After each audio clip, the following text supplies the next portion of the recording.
Mic two check.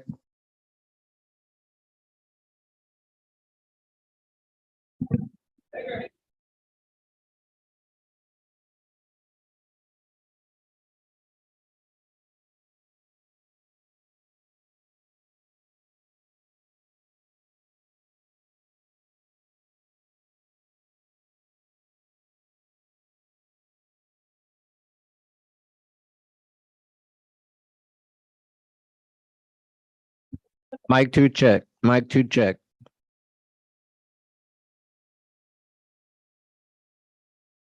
Mic four check.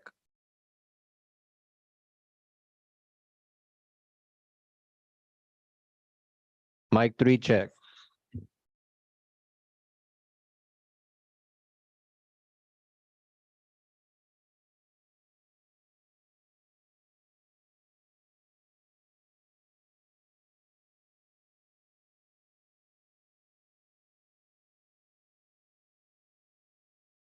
Microphone six check.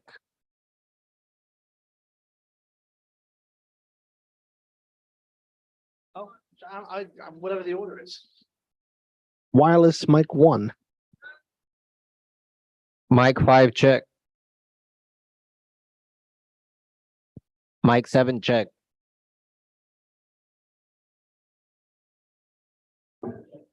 Mic eight check.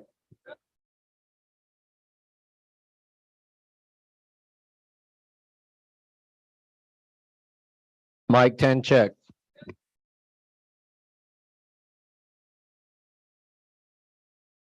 Mic 12 check.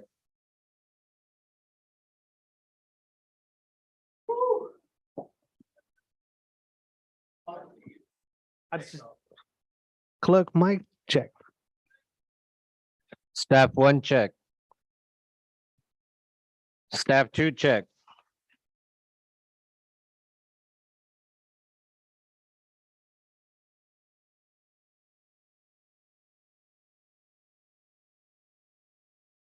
Podium mic check. Podium mic check.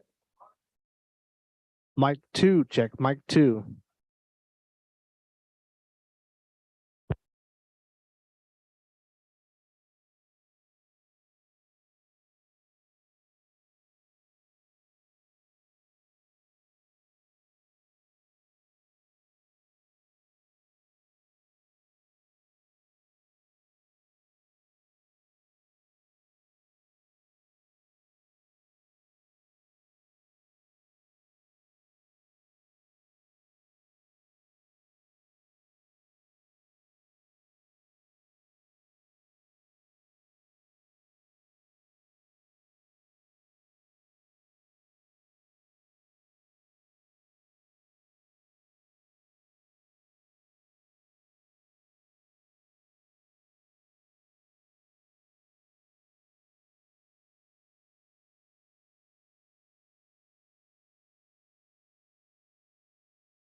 And deserve. Turn the TV down. They can say Turn what the they know, TV down. what they don't know, and don't reveal sources and methods.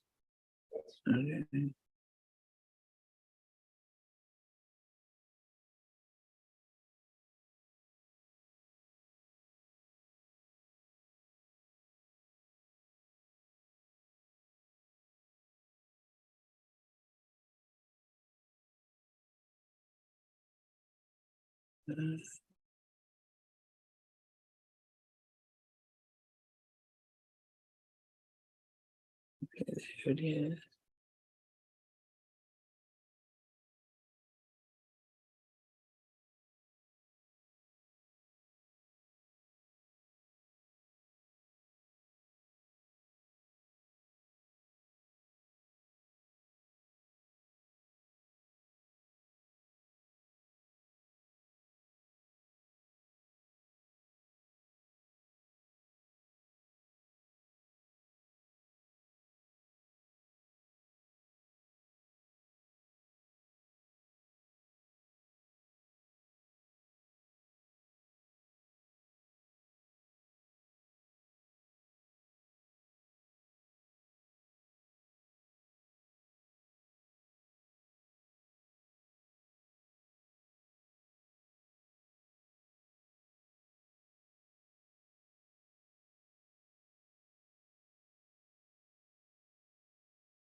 City of Seaside, if he could come to the podium and lead us in the Pledge of Allegiance this morning. Yes, Senator. Thank you, sir. Yes, of course I will, and thank you so much. I pledge allegiance to the flag of the United States of America and to the republic for which it stands, one nation, under God, individual, and liberty for all. Thank you. Thank you, Mayor. Madam Clerk, are there any additions or corrections? There is one, and that is to move item number 13 under scheduled matters to general government consent calendar as item number 28.1.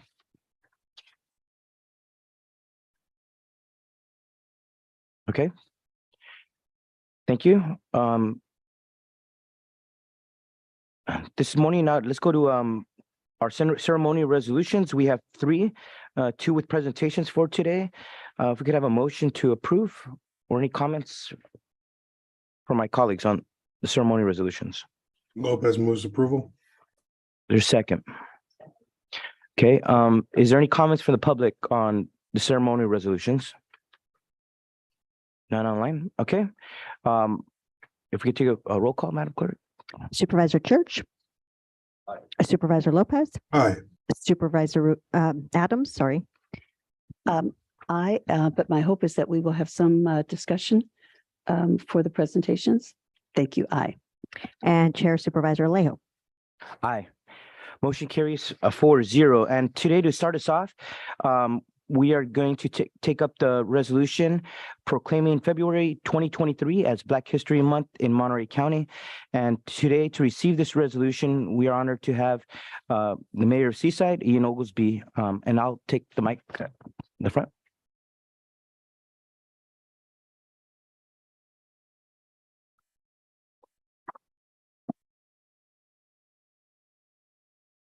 If you join me, Mayor Oglesby. Today, everyone, we are very honored to recognize Black History Month here in Monterey County.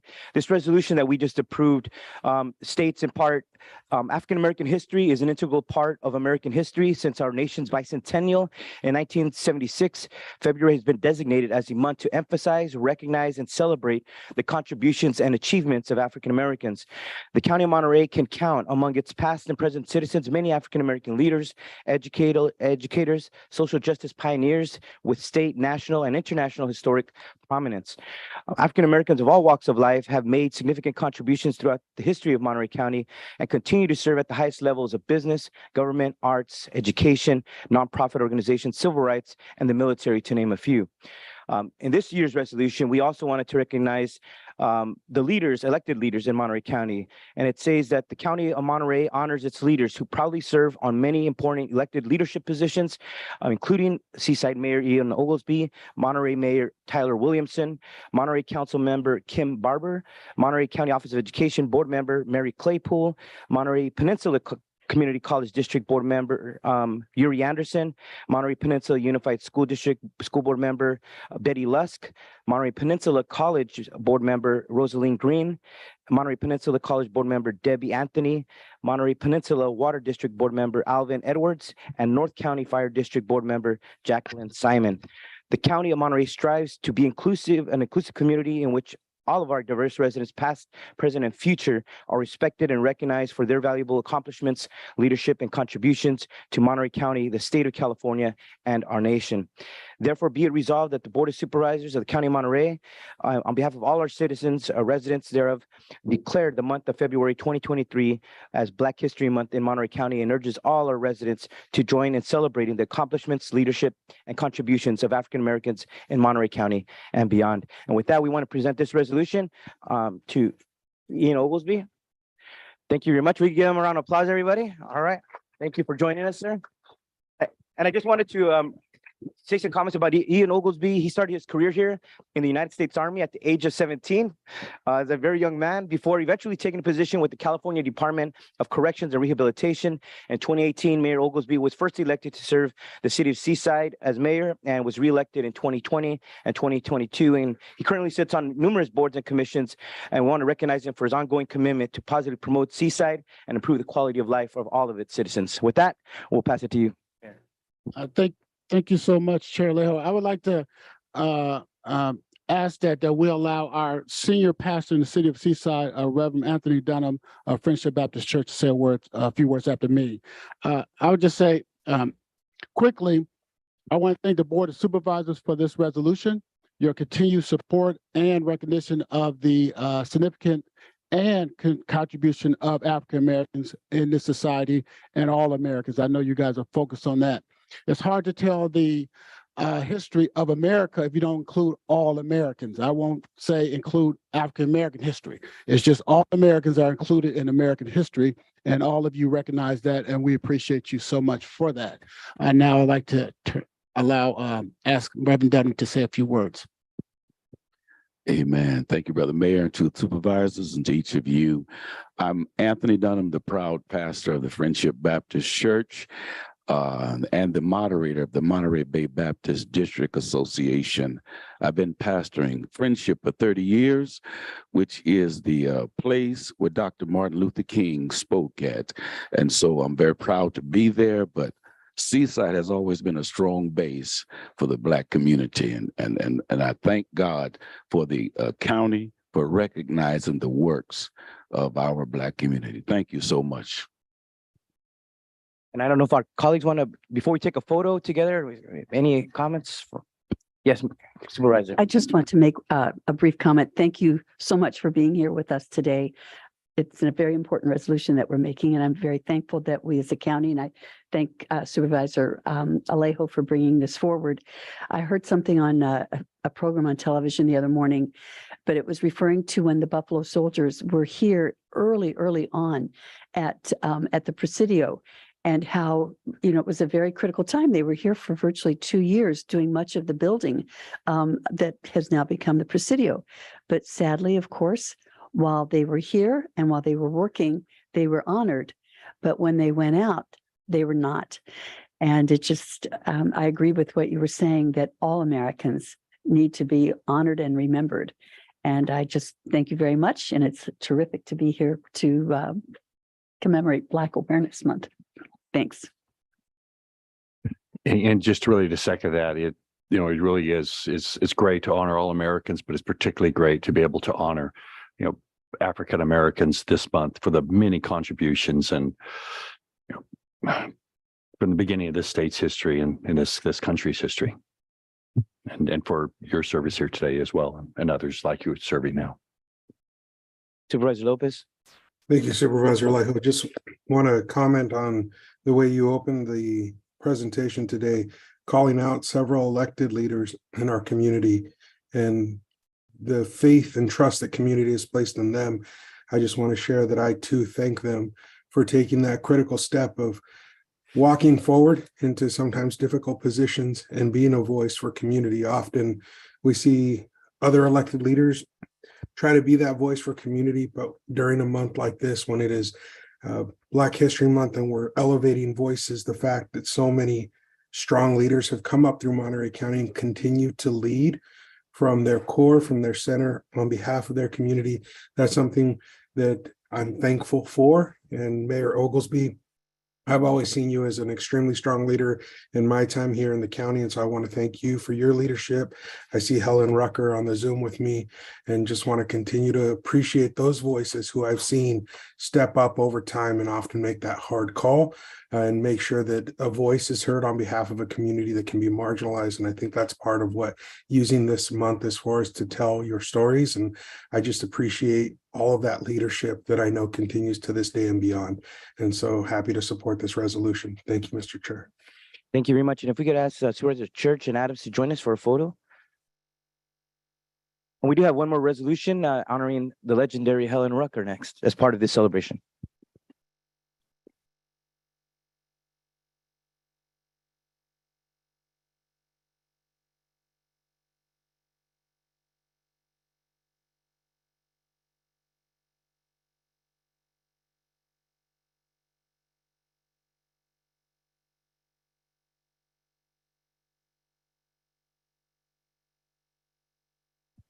Thank you very much, Mayor. Thank you, Pastor. We'll get you a copy of that as well. Okay, thank you very much. Yeah.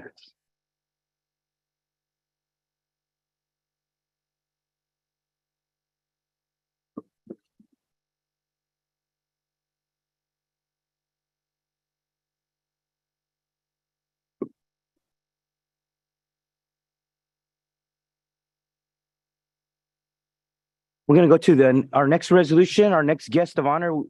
She is joining us via Zoom.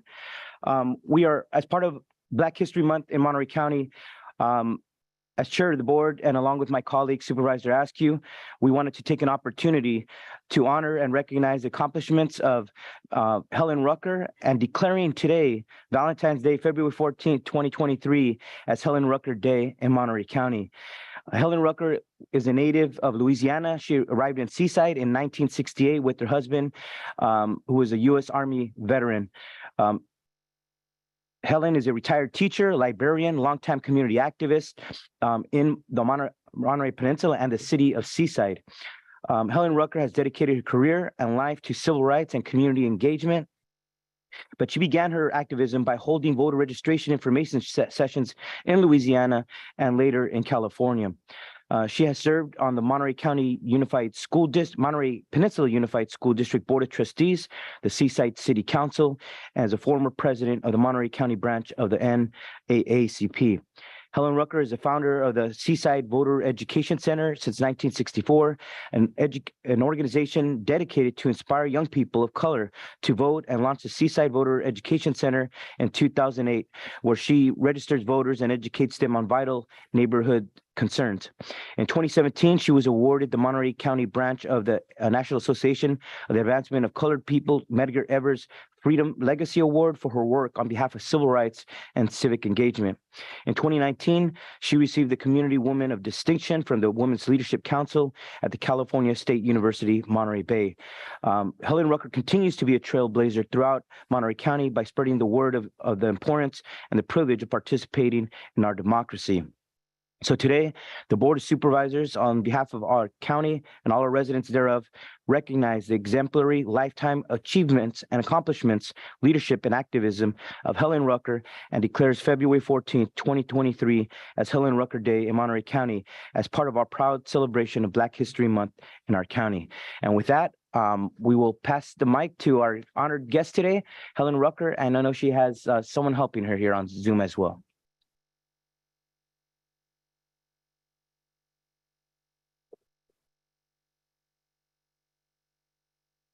John. I think you have to unmute your mic, please.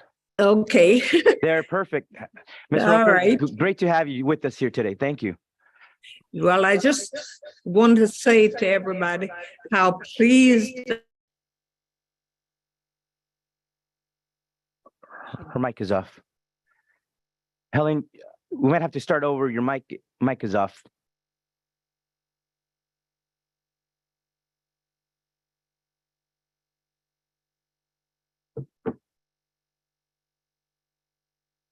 We'll try this one more time.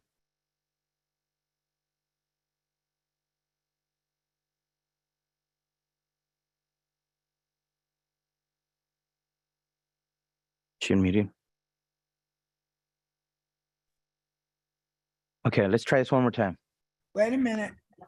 Yeah. There you go. Well, I hit.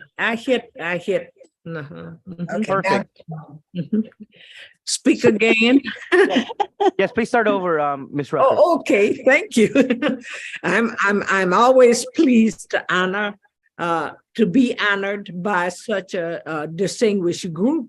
I worked with the Board of Supervisors for many years on many projects. I have spoken before the Board of Supervisors so many times.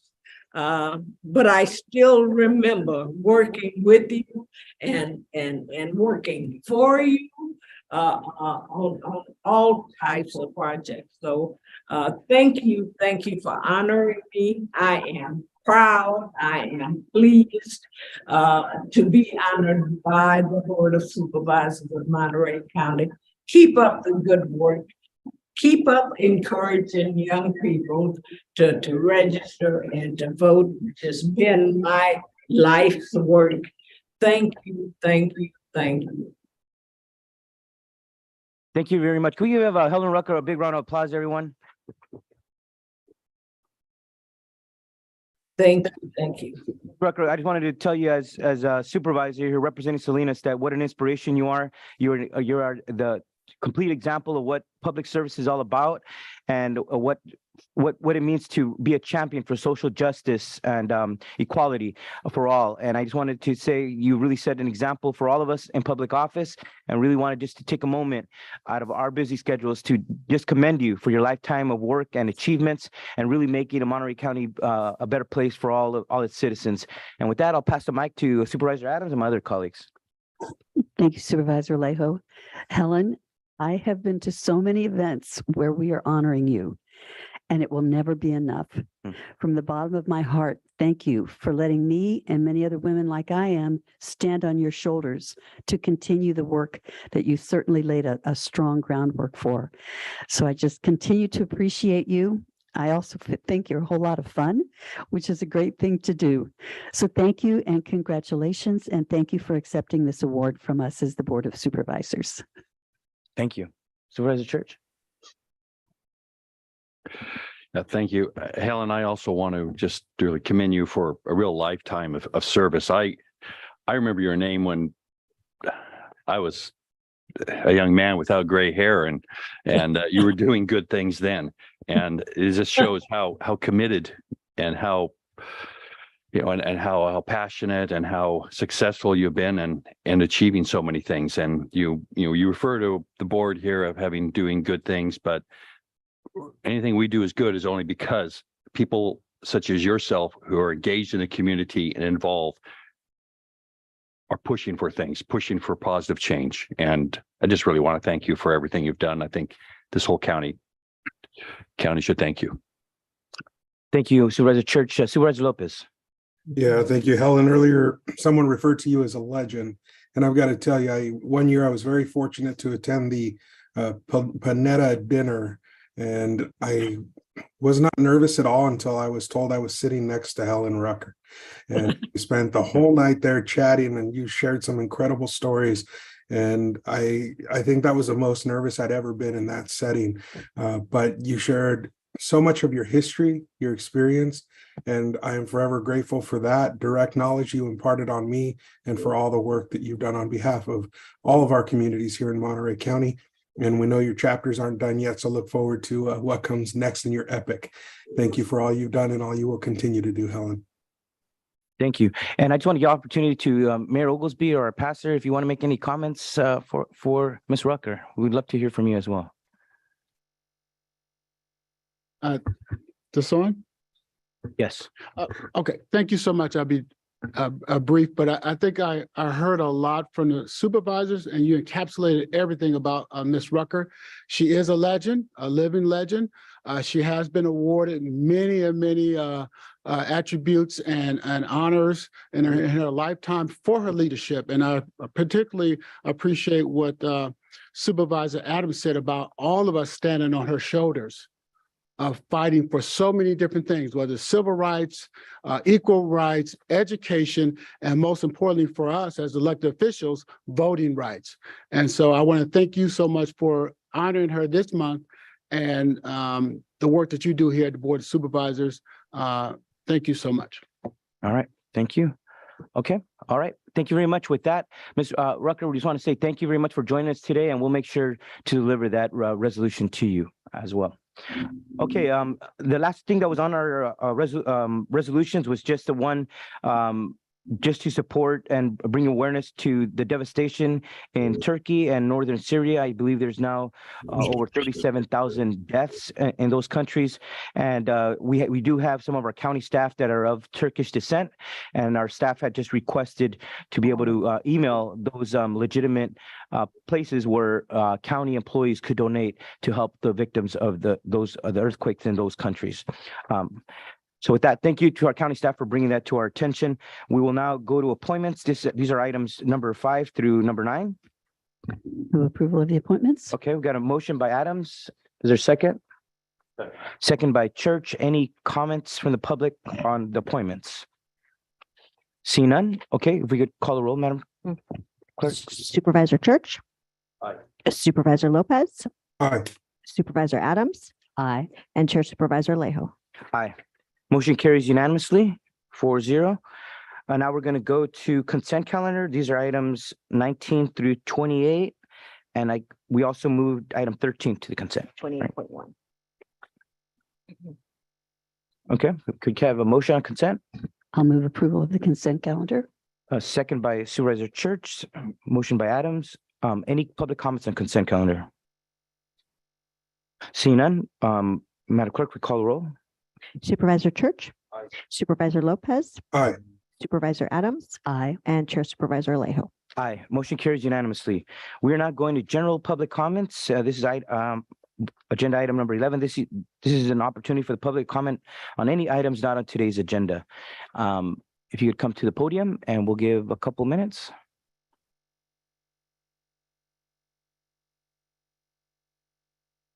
No public comments? Anybody online? Okay. Okay, no general public comments. We'll close that then, and then let's go. We got to take up we'll recess the Board of Supervisors. We're going to convene the Board of Supervisors of the Monterey County Water Resources Agency for the 10:30 agenda. Madam Clerk, we call the roll. Good morning. Let the record reflect all supervisors are present, with Supervisor Alejo, Adams, and Church appearing in person, and Supervisor Lopez appearing via video conference, with Supervisor Root Askew absent, attending a conference. Okay, if we could, do you have any additions or corrections? There are none. Okay. Any general public comments on items not on this agenda? Seeing none, we'll close that. We have one item consent. This is just to a resolution to continue to delegate emergency contracting authority to the Monterey County Water Resources Agency General Manager pursuant to the Public Contract Code. And County Council, you just want to say why this needs to be on the agenda every week? Yes, thank you, Chair, members of the board. This is necessary every board meeting because the Water Resources Agency does not have the authority to declare an emergency, unlike the Board of Supervisors of the county. And so in order to accommodate the emergency repairs that the Water Resources Agency needs to undertake, the Public Contract Code requires this resolution to be made every week so that the general manager can continue to undertake the emergency repairs. Great. Thanks for that clarification for everyone. Any public comments on this item? Seeing none, can we have a motion? I move to approve. I'll second. Moved by Church, second by Adams. Madam Clerk, will you call the roll? Supervisor Church. Aye. Supervisor Lopez. Aye. Supervisor Adams. Aye. And Chair Supervisor Alejo. Aye. Motion carries unanimously 4-0. We'll adjourn the Board of Supervisors of the Monterey County Water Resources Agency, and we'll reconvene the regular Board of Supervisors meeting. We don't need to, we'll skip over calling the roll again. We're going to go back to item number 12, schedule matters to receive an oral presentation from the Supervisor of Solid Waste Services of the Monterey County Health Department's Environmental Health Division. And I believe we have Mandy Brooks, the Resources Recovery Manager, Salinas Valley Recycles.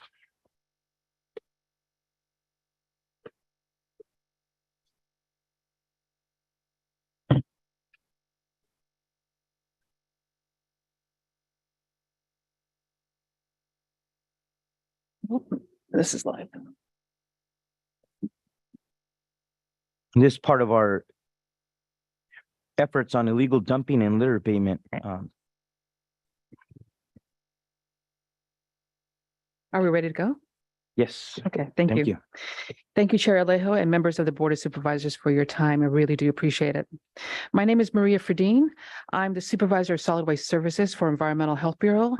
And for a very brief moment in time, I work closely with Smith and Enright and the executive team at Environmental Health to execute the first MOU contract for $50,000 for roadside litter abatement. That program began in October 2020. And until funds were exhausted by April 2021. And I'm here today with Mandy Brooks from Salinas Valley Recycles. We are 2 of 3 co-chairs of the Illegal Dumping and Litter Abatement Task Force. Next slide. Next slide. Thank you. My last presentation to the board was 4 years ago, and that was a full year before COVID. I'm here today to provide an update on what the task force has achieved since that time and where we want to go. I'll also demonstrate that not only is illegal dumping expensive, costing the county $1.7 million in 5 years, funding eradication alone is not effective in reducing illegal dumping. and nor is it sustainable over time. We're also here to recommend funding solutions and seek guidance on those recommendations. Specifically, the Illegal Dumping Litter Abatement Task Force recommends funding $8,000 for a camera surveillance program. We also recommend funding $120,000 on a study on illegal dumping. A lot of our mitigation efforts are based on assumptions. We think we get it right. We think we get some of it right with programs like free mattress disposal and tire amnesty days. However, we're still seeing a huge amounts of illegal dumping year after year. A study will fill in those gaps with real data and help us find practical, workable solutions. Mandy Brooks will go into detail about that. So, what is the Illegal Dumping and Litter Abatement Task Force? It was created by the CAO in 1996. The purpose was basically fact-finding and public education. It was also created to make recommendations to the Board of Supervisors. The original members were all local county agencies, environmental health, sheriff, DA's office, public works, and the CAO. Now our members include waste service providers, nonprofits, and members of the public. They're all welcome to join. Next slide. What we've done in 2019, we reorganized and prioritized. We focused on 3 areas: enforcement, education, and strategy. Later, we changed this to eradication and created subcommittees to support those focus areas. We host quarterly cleanup events under the eradication and education subcommittees. We also began publishing quarterly newsletters focusing on what the community can do to reduce litter, report illegal dumping, and how to participate in local cleanup events. We also engaged members of the Board of Supervisors for support. Next slide.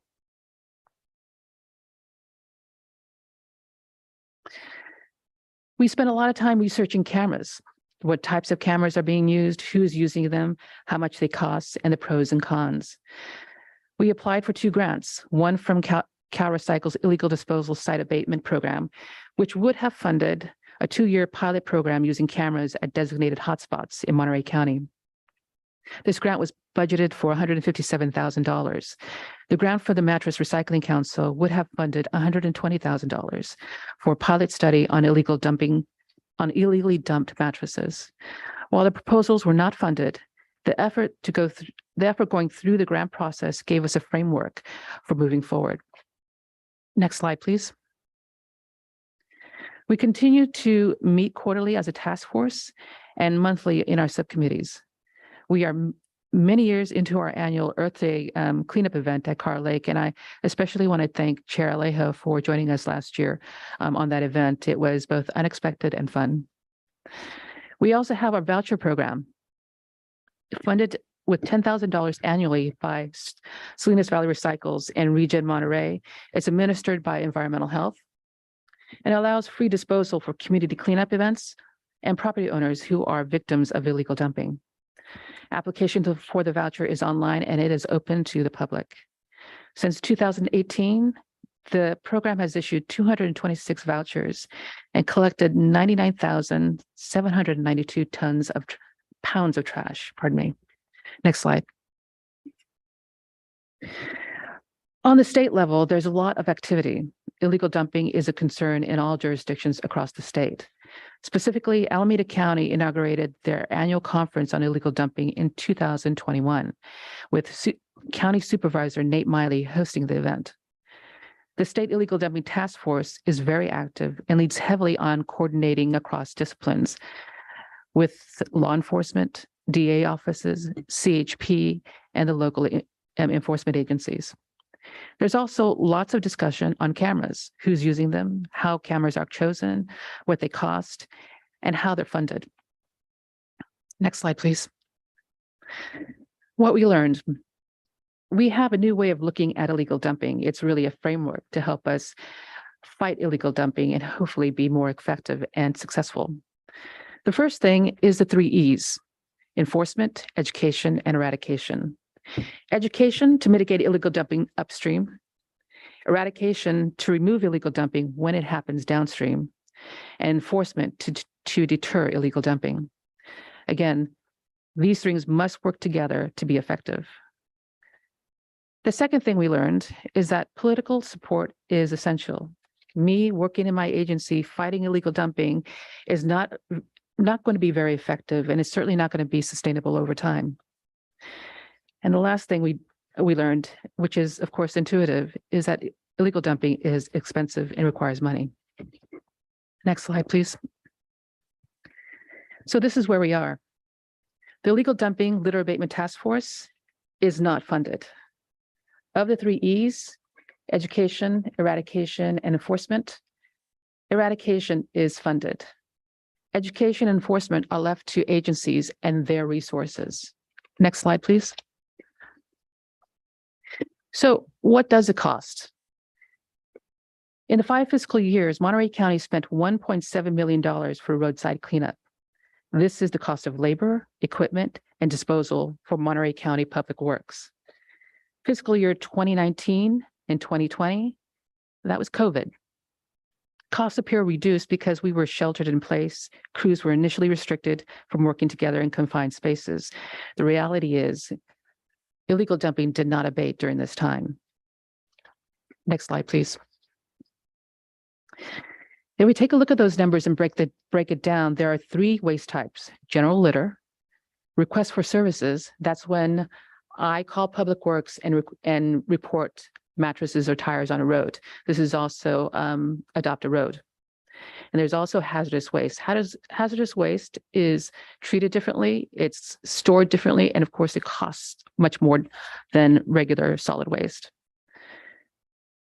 And as you can see, general litter is the largest category for the last 5 years. What's not included in this are disposal costs. And generally, disposal costs run about $25,000 a year. Next slide, please. During this time, Public Works picked up 1,602,580 pounds of trash. And that is 860 pounds of trash every day for 5 years. Next slide, please. So why cameras? For enforcement, cameras are complementary tools. They are not enforcement tools. We still investigate. We believe cameras can deter illegal dumping. Cameras are more affordable now with a range of features. They produce high quality images and videos even at lower price ranges. They're easier to use and operate, and more jurisdictions across the state are using them. Next slide, please. We recommend funding a pilot program using the Reconic surveillance series. These were originally game cameras and have now expanded to include general surveillance for law enforcement with license plate capture capability. These cameras can resolve a license plate by reducing the glare from the actual plate. So we would look at it, we can see the numbers, and we can look them up. They are not connected to a database. They're battery powered, they have self-service, they have cloud storage capabilities so we can retrieve images from our cell phone. And regulatory agencies, law enforcement, municipalities, parks, DA's office are using this type of mobile camera for law enforcement and illegal dumping. Our recommendation for pilot surveillance program includes 6 mobile cameras, 2 of which will be license plate capable, security enclosures for all the cameras, batteries, SD cards, and cellular service for 2 years. Next slide, please. How it will work. We will select locations from a list of hotspots. The photographs you see in this presentation, they're all selected from known hotspots in Monterey County: Garin Road, Elkhorn Slough, Holon Road, Trafton Road, and these are just a few of known locations that are chronically illegally dumped on. Public Works can install the cameras, Environmental Health will oversee the camera program and maintain chain of custody. Enforcement may include cost recovery, administrative fees or fines, and depending on what is disposed, we may have a referral to the DA's office. Finally, illegal dumping does environmental and social harm. Illegal dumping is ugly. It smells. It contaminates the soil where we grow our food. It infiltrates our groundwater. We don't want to live near it. We certainly don't want it coming to where we live. It overwhelms our public system, and underserved communities are disproportionately impacted. We cannot wait for someone else to have a solution. We need your help. Thank you. Next slide, please. Good morning, Chair and members of the board. So I'll be doing the next set of the presentation on community-based social marketing. Again, my name's Mandy Brooks. I'm the Resource Recovery Manager with Salinas Valley Recycles. I help co-chair the Illegal Dumping Task Force with Maria, along with one of our other colleagues, and have been an active member in this task force for the past 15 years. A little bit about us and our agency. We own and operate the Johnson Canyon landfill, just outside of Gonzales, along with the new recycling and HHW facility now located at the Madison Lane location, and the Halone Road transfer station just out of King City.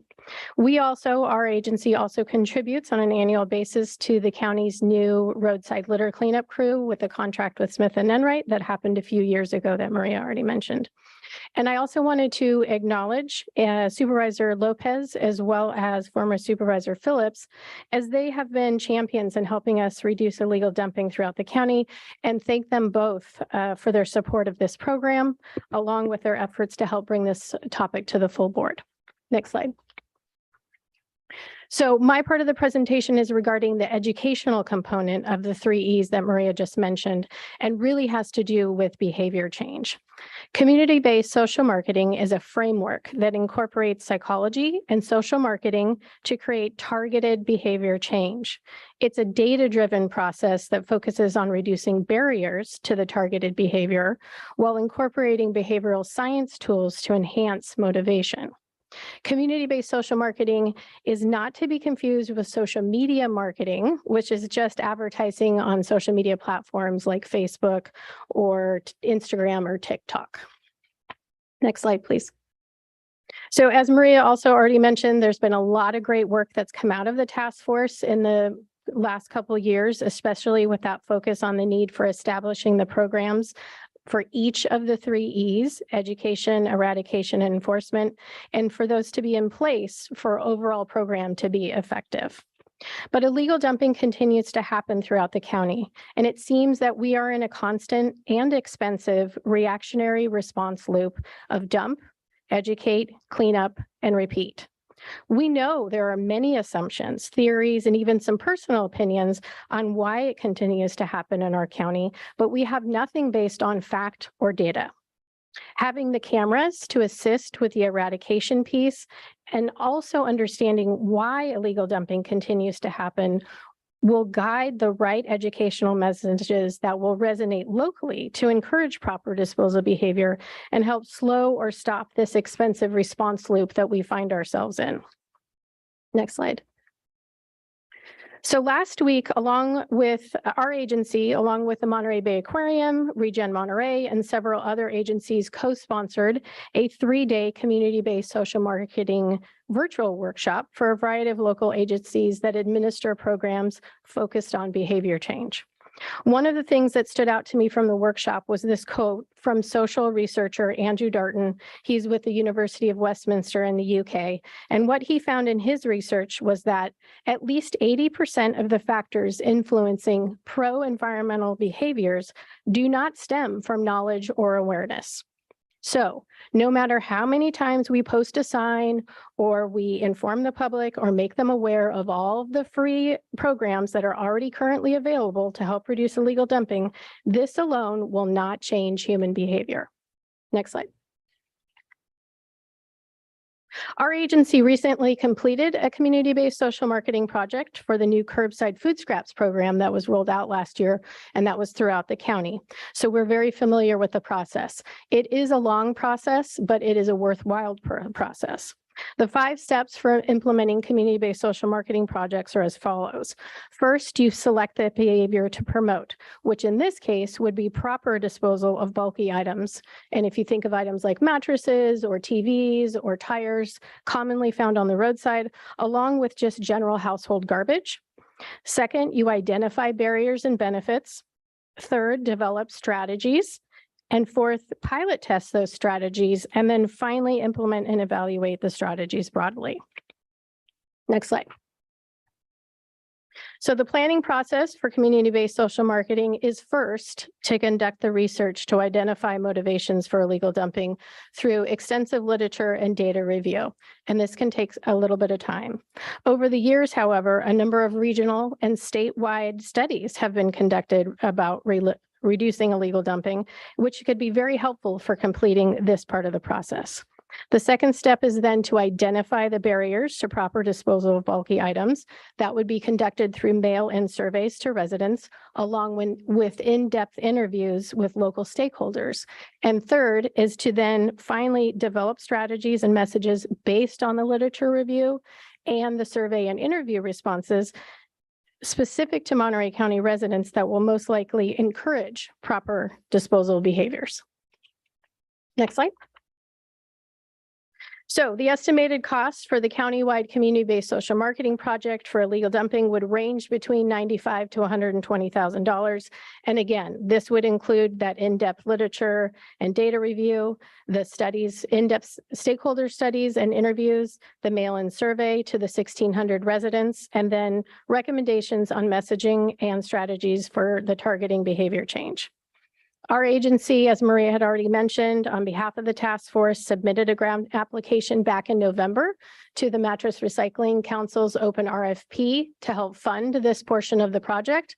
Unfortunately, we were not selected due to an increase in the amount of applications that were received, asking well beyond the funding that they had available.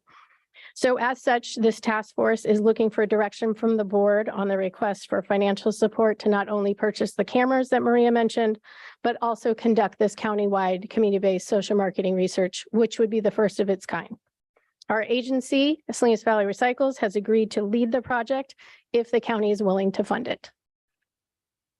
And that concludes, I believe, our presentation, but Maria and I are here and available to answer any questions you may have. Thank you so much for your time. Thank you very much for your presentation and all the great work that you just presented on. We'll go to our colleagues first. Supervisor Adams.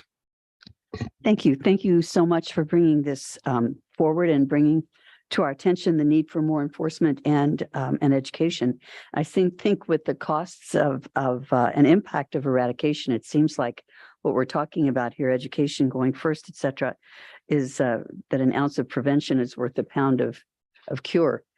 I am curious about something. When you were talking about data, this is probably the kind of thing that would be determined by the data gathering that may take place. And that I know that Regen is not open on Sundays. And I've just been curious whether or not there's any correlation between this fact and when things are dumped, if we know anything about that. And if we've ever considered something like opening Regen on Sundays, maybe for like a discounted dumping or something. Well, I don't work for Regen, so I won't speak to their operating hours, but our agency's landfill, Johnson Canyon, is open on Sundays and has been for quite some time. So we are the only open and active disposal facility open on Sundays. But yes, that's also been a lot of what we've talked about over the years, because a lot of times people are working on Saturdays and don't have time to make it to the landfills or transfer stations that are open only on Saturdays. So yes, open on Sunday, that would potentially could be something, but we don't have any, I guess, empirical data to say yes or no to Right, that. it's probably one step in a multi-step solution. Absolutely. And then regarding the funding request, do you know if and I think Elsa probably is on the line, do you know if the health department has included this as an augmentation request for consideration in the upcoming budget cycle for next year? I can answer that. Oh, go ahead, Maria. Did you want to answer? She is. Oh, go ahead, Elsa. I didn't know you were there. Hi, good morning.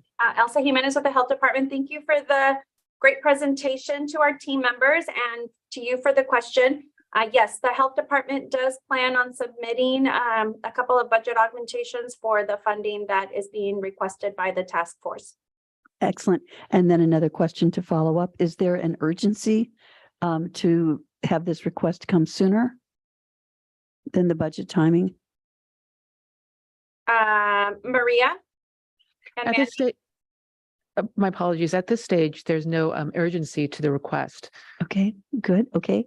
And then finally, is it primarily for one-time costs, or is this going to be something that will have ongoing expenses, particularly with the research project? So the bulk of the monies will go to the initial startup, which would include purchasing the hardware.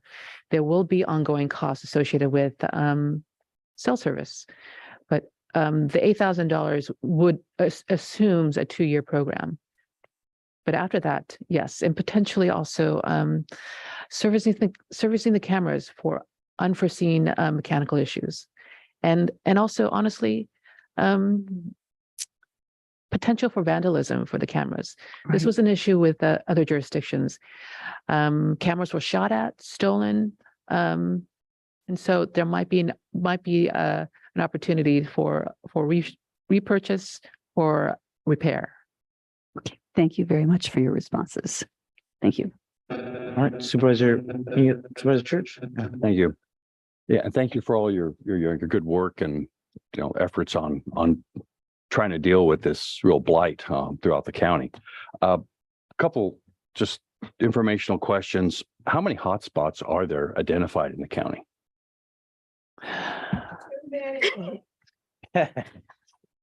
I think the last time I did a little reconnaissance work, this was a couple of years ago, I visited approximately 6 or 7. I know not to call out Randy if she's in the audience, but there are several hotspots that are very impacted on a regular basis. And I think for the camera locations, we were looking to place the cameras in those like top 10 hotspots. And those are primarily North and South County, I guess? Primarily North County. All the districts are represented, but if you look at where the resources are going, they tend to be up in the northern region. The unique thing about these cameras is that when they're situated, we can decide, oh, it's not working here, let's move it. So there would be an opportunity for all the districts to have a camera situated in their district. So so that's one of the reasons why we chose this specific camera. So, looking at the study that's going to be done on finding, trying to figure out what's in the assumptions, if we're correct or not, and where we go on this, and how it's going to develop some kind of a program to deal with changing behavior. This is something as a country I know we've been doing since the 40s and the 50s. There was back in the 60s and 70s, there was an organization called Keep America Beautiful and ran television commercials. We've had this task force since '96. We still have illegal dumping.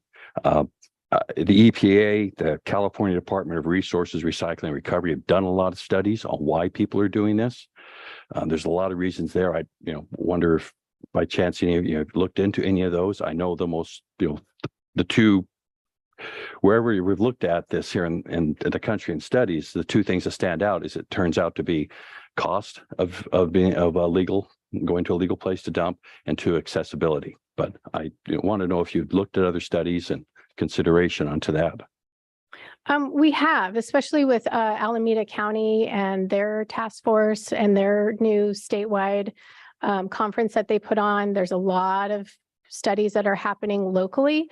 Every community is different, and Monterey County is no exception to that. We have a totally different demographic than Alameda County does, and we have different challenges, some of them the same, but some of them completely different. Mm-hmm. So I think while the other studies have been done on a US basis or a statewide basis, we don't have anything here, empirical data that says this is what's happening in our community that is specific to our residents. So, I mean, we can make a bunch of generalizations, which I think that's what we've always kind of done since 1996. But, you know, the costs have not changed. The amount of material that's collected by the litter crew has not changed. So we feel like we need to do something different in terms of the outreach and education, and make a change that way and see if that does make a difference, if that changes the numbers. The study, while I know sounds like a lot of money, when we spend $1.7 million in 5 years just to clean up, I feel like $100,000 is probably worth the effort to see what's going on here locally and get some real feedback from the residents that are having problems with it, or, you know, struggling with the programs that are currently in place. So the study will be, it'll be trying to identify the people who are, you know, or the reason that people are doing dumping. Is that correct? I mean, that's what we're trying to change the behavior on. It's probably 2 or 3% of the population that's caused. I'm making an assumption there, but I don't think we're probably talking about 90% of the people who are a problem. We're talking about a very small minority. Yeah. Again, that's an assumption that I think we all would, you know, reasonably make. Yeah. But the study is to kind of help guide that assumption and put some facts and data behind that, because we don't know. It will never identify who is illegal dumping. That's not the point of the study. The study is to figure out what are the barriers to people participating in all of the free programs that we already have available, that you don't have to go drop your mattress out on Old Stage Road. We'll take it for free at all of our facilities throughout the county. So it's never going to identify the people doing it. That's actually that's the camera portion of it. The study is just trying to identify what are the barriers for that person, or what are the reasons behind it, and then identify some benefits and some strategies to identify different ways in which they could go about doing that. What are the reasons behind it? Yeah, well, it sounds to me, if you want to identify the barriers, you got to be communicating with the people who are, you know, who are finding the barriers. If you're communicating with people that are taking their mattresses to the right place, they're not going to relay too many barriers because they don't have any. Sure. So And I believe that's what part of the community-based social marketing will do, is talk to those people and trying to find out what are the barriers that potentially could prevent you from disposing of the mattress for free. You already have it in your truck. I mean, does it take that much effort to go to the transfer station to dispose of it, where it will be free? Instead, someone's chosen to dispose of it on the side of the road. So what is that mechanism in their brain to divert their behavior? That's what we're trying to find out. So you actually will be trying to target those people to agree, then, the ones that are doing the dumping.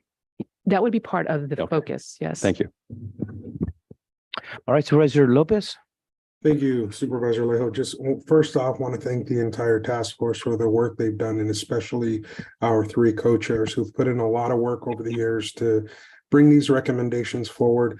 Having just stepped off as president of the Solid Waste Authority, I'm intimately aware of some of the challenges that come around illegal dumping, and especially here in South County. I know that we're not the hottest spot, but we are a hot spot. I can remember some of the most egregious stories, including, I think one of the ones I heard repeated most was about somebody who tied off the contents of a trailer to a tree and just drove away and dumped an extremely large load there in North County.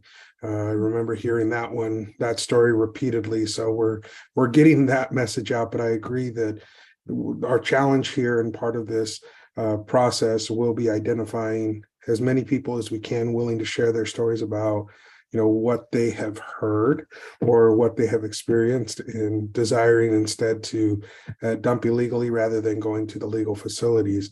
And getting that information will be a challenge, I think, but I think it's worthwhile given what we're facing in our communities. I also think the cameras are a great strategy to help identify and bring some, perhaps, what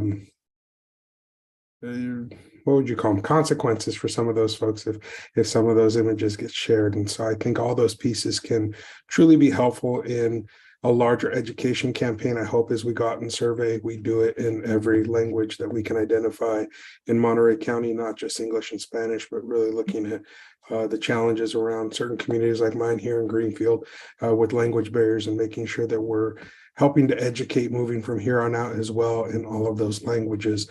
I know that often there's a lot of confusion, as is seen on some of the social media pages that are community-based, about the different providers and who does bulk pickup, who doesn't do bulk pickup. I think that's part of that aspect of not having access to a pickup, especially on a Sunday, and where to go. But I will say that on the Solid Waste Authority side, I know we are open in there for our communities every day of the week in order to meet folks where they are. And so overall, just again, want to express appreciation. I think we're on the right track. I think this is a great next step to move us forward, and appreciate all the work that's gone in to get us to this point. Thank you, Mr. Chair. Great. Thank you very much. Now, since everyone has spoken, let's go to the members of the public.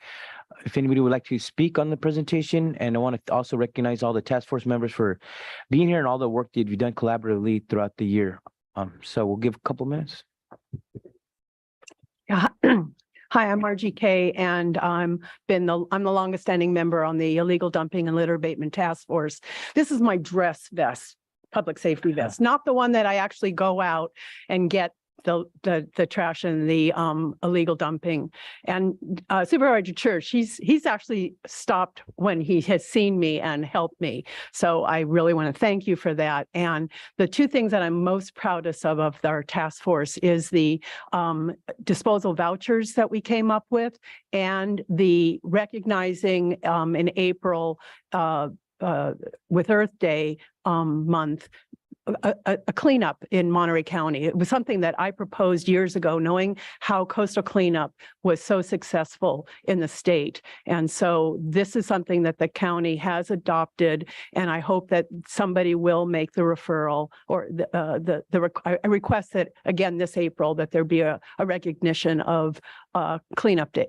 It can be a week, it can be a weekend, it can be a day, whatever anybody wants to do. There's parks, parking lots, schools, roadways, anywhere you go, you see trash and litter and illegal dumping. And so I really want to thank this group of incredible women who I've been working with for years. Thank goodness to Zoom, we're all able to meet and discuss what we need. And we've come up with these two things. So requests for the cameras and the study. So please help us. Thank you. Thank you, Ms. Kay. Anyone else?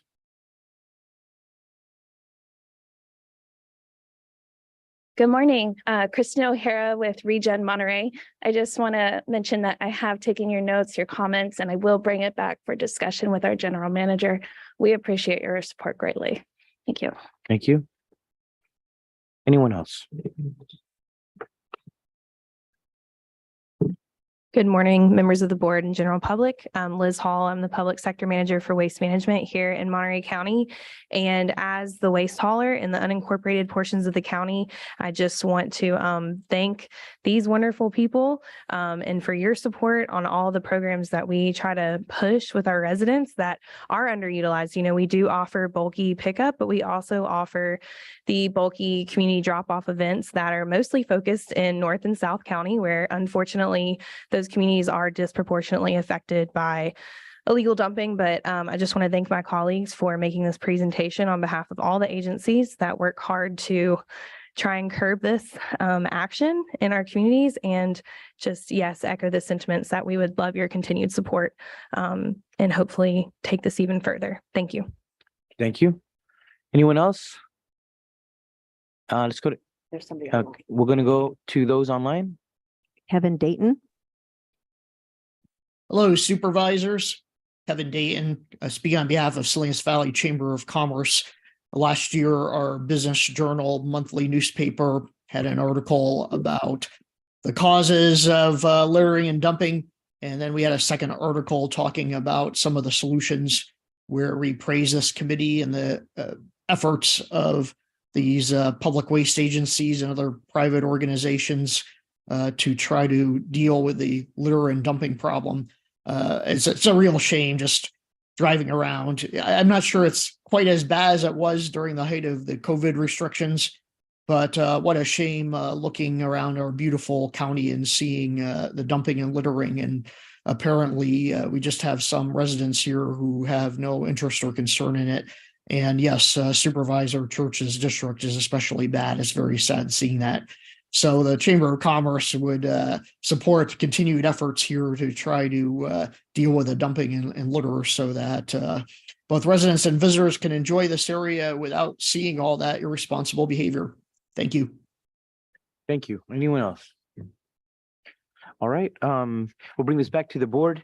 I think it was only for providing direction. I think we heard support for the recommendations, and certainly anything we could do. I don't know at what point if we need to make the approval for the $8,000. If that needs to be done sooner, or if it will be done for next fiscal year's budget. We look forward to being able to support that. There's at this stage, there is no urgency. Okay. We do, we're open to the board's recommendation and approval. So it seems to me then, if there's no sense of urgency, that this is something that we will keep on our radar, so that when the health department's budget does come back and we see that request for the 128,000, that we will be able to support it at that point. And I do want to just make one last comment. I just want to again thank the people who are so engaged with this. There's nothing glamorous about the work that you guys are doing, nothing.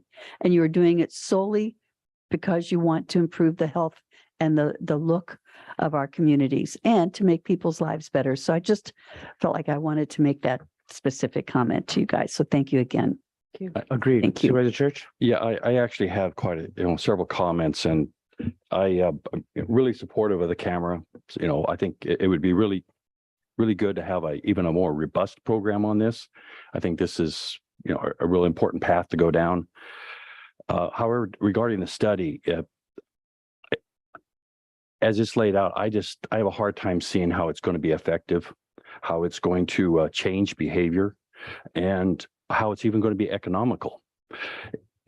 And I know, we're putting out 1.7 million in the last 5 years, and it's 1.7 million is nothing to sneeze at. That averages out to about 340,000 a year. This county is expending less now than it historically has on litter abatement and illegal dumping. And so when I look at a program that's 120,000 that we're going to do a study on, and that's basically over a third of the budget we're putting for cleanup and for our whole program at this point, and in the county. So I look at that's just the first step. And then we're gonna find out, okay, so the problems are, maybe we're correct on our assumptions, maybe we're wrong. And so then we're going to have to go and put together a program to change behavior. And that's going to cost a whole lot of money. And at the same time, I'm assuming we're going to continue to at least spend 340,000 on cleanup. So I'm seeing a larger sum being spent here, and I'm not sure on changing behavior because it's been attempted so many places and has not been really significantly effective that I know of, particularly under the circumstances out in North County, where we used to have a landfill in Lewis Road. There used to be a landfill in Crazy Horse Canyon. So there was much more accessible, excuse me. We don't have that now. It might be worthwhile instead to start looking at some ideas of, North County with 55,000 people out there. Maybe there needs to be a transfer station to make things more accessible, because to go to Marina, to go to Salinas, to go somewhere else can take half a day. And that's something I hear from people all the time, which I think might be part of the problem. And I, had these questions earlier on who we're focusing on and who the survey is going to. And I feel like this is being proposed as too broad of a survey. You're going to reach out to 1,600 people. It's probably only 3 or 4% are really the real concerns, which means only 40 or 50 people. If we want to find out what we're going on their behavior, it seems that, if we put these cameras up, and I'd be all for funding and putting these up immediately, put these cameras up. And then when we catch people, these are the people we're really after. Maybe they need to then go through, and we need to ask them as part of, when they're being fined, ask them, why did you dump? Get that information. Those are the people we want to hear from. What is the barriers? And they're the ones then to mandate some educational procedure in. Which is why I think when we talk about literature, we're just hitting too broad of a range. I think this whole study, this whole effort here needs to be focused a whole lot better. So I don't know if we're getting direction. I'm all for putting the camera, getting this going, even putting the money forth for this, and maybe even more than you have planned here. But I can't support moving forward with the study as it stands. So maybe it's worth noting here that the numbers that were presented here about the $1.7 million, that's really not the complete picture of what we're spending for roadside cleanup. Randy Issues here, maybe he can speak more specifically about this, but our efforts for roadside cleanup is subsidized by Smith and Enright. And I believe that MOU is $750,000 for, I believe, 3 years. And so that money is coming from Salinas Valley Recycles and Regen Monterey. And so that was because we really simply did not have the personnel to go out and do this work. And of course, we didn't have the money. So $1.7 million is really a minimum that this county is spending on roadside cleanup. And so when we're talking about a study on trying to identify mechanisms of illegal dumping, we're beginning at the bottom level, because all the assumptions we're making, we've implemented programs based on those assumptions. Some of it is working, but still we're seeing a lot of illegal dumping. And I believe we have to start somewhere. And community-based social marketing works. And people are not going to do things because you tell them to, or you point to a regulation because they have to. They do things because it has an emotional impact. And if we can give some emotional impact for people to care about the environment, care about the water and their neighborhood, maybe they'll change. And of course, it's completely testable. It's a hypothesis that's completely testable. We can have data over time and see if the study worked. So we have to start somewhere. Thank you. Yes, I think our CAO wants to make comments on this item. I do thank you for your presentation. It was great. I have a couple questions, maybe as follow-ups for you.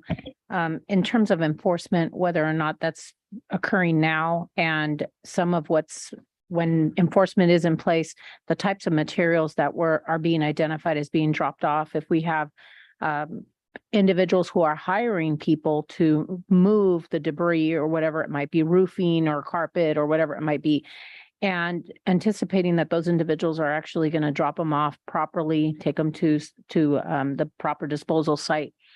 Just wondering if there's any history of whether or not we have perhaps some contracted parties that may be dropping off and somewhere else instead of actually dropping off at a disposal site after somebody has paid them to actually do that, whether or not there could be some verification on the side of the individuals that's actually paying for the service to verify that that drop was actually made.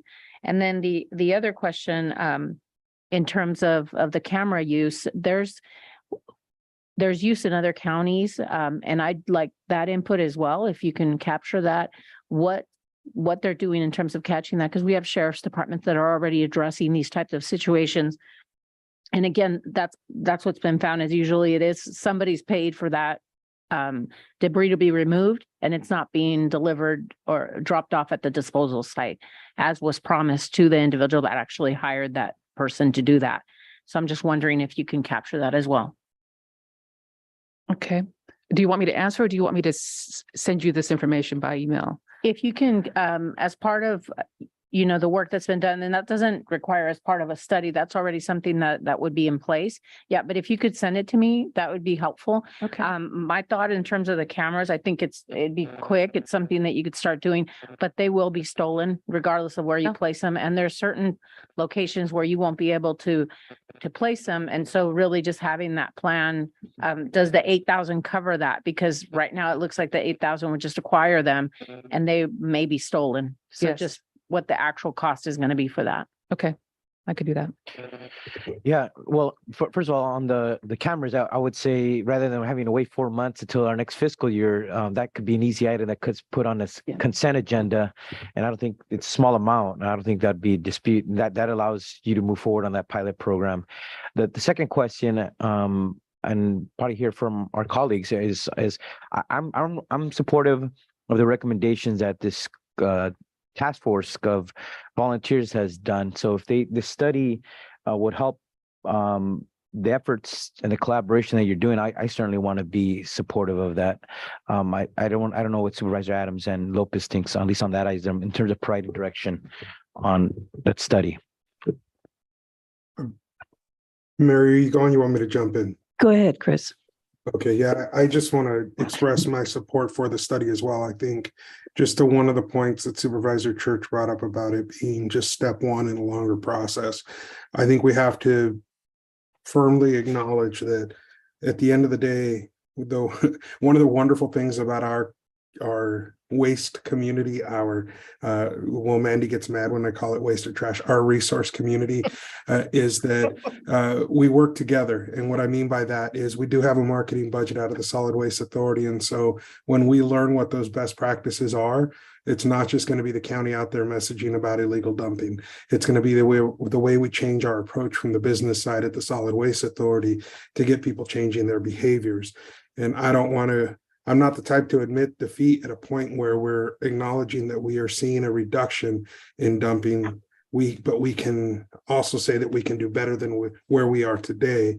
And to me, this investment of less than a tenth of the cost over, where we have been per year to help us move that needle, even if it's another 30% gain, is worth it. It's about making the changes, because at the end of the day, the costs that we're talking about today are the cost to the county and the government.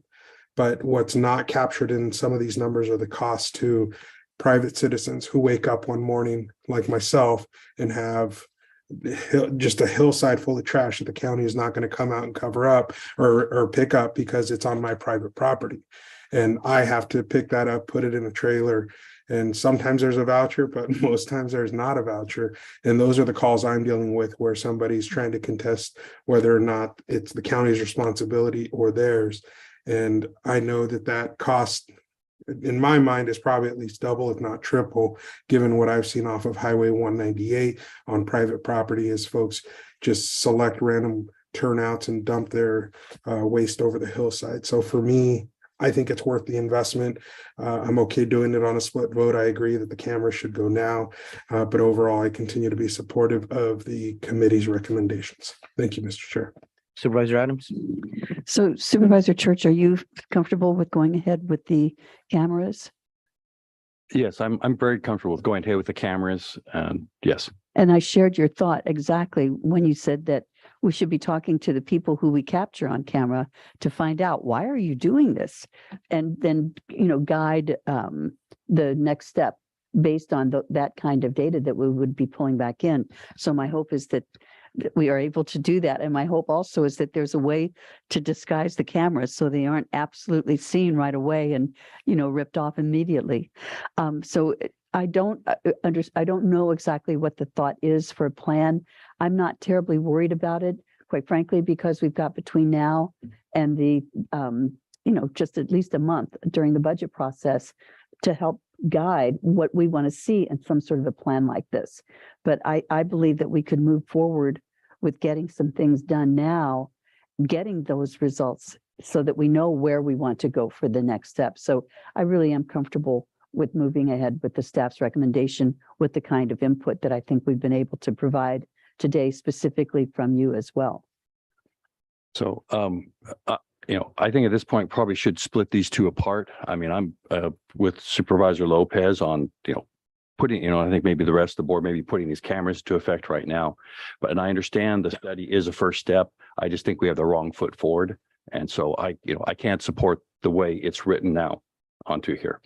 Right. So I would make the, the motion that we take these two items separately. We're not taking a motion, we're just providing direction. And it seemed like four of us were good on moving forward with the cameras and bringing that at a future meeting to perhaps on consent agenda to approve that budget allocation. And it sounds like three of us are supportive of the study, but I think the study will come to us in the budget anyways, right? So we'll be We'll able have to more, include that. an opportunity for additional direction Right, and on the study we'll at be able that to. point. Three of With us the express cameras. support. Supervisor Adams was also saying that the feedback of getting that input from offenders about why they were dumping to be included, but it sounds like three of us supportive, but that seems to be a larger item that will be included in the budget process. Okay. Are we giving approval for the cameras to go up before the next budget? Well, because four of us express support for those, the direction would be for them to bring that sooner, and so we could put it on a consent agenda item. And the study will come up again during the budget hearings. Okay, and then we'll give an opportunity to Supervisor Askew to weigh in on that item too. Great. Okay, thank you very much, task force members and our staff and Thank you very Waste much. Authority for being here. And Ms. Kay, we will look at bringing Earth Day resolution in April.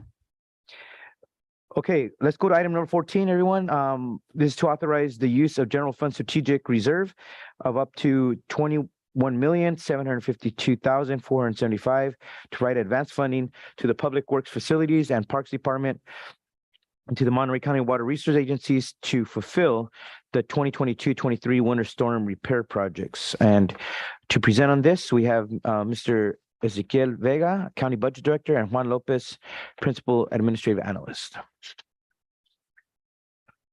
Good morning, board members, members of the public. My name is Ezequiel Vega, and I'm the County Budget Director, as indicated.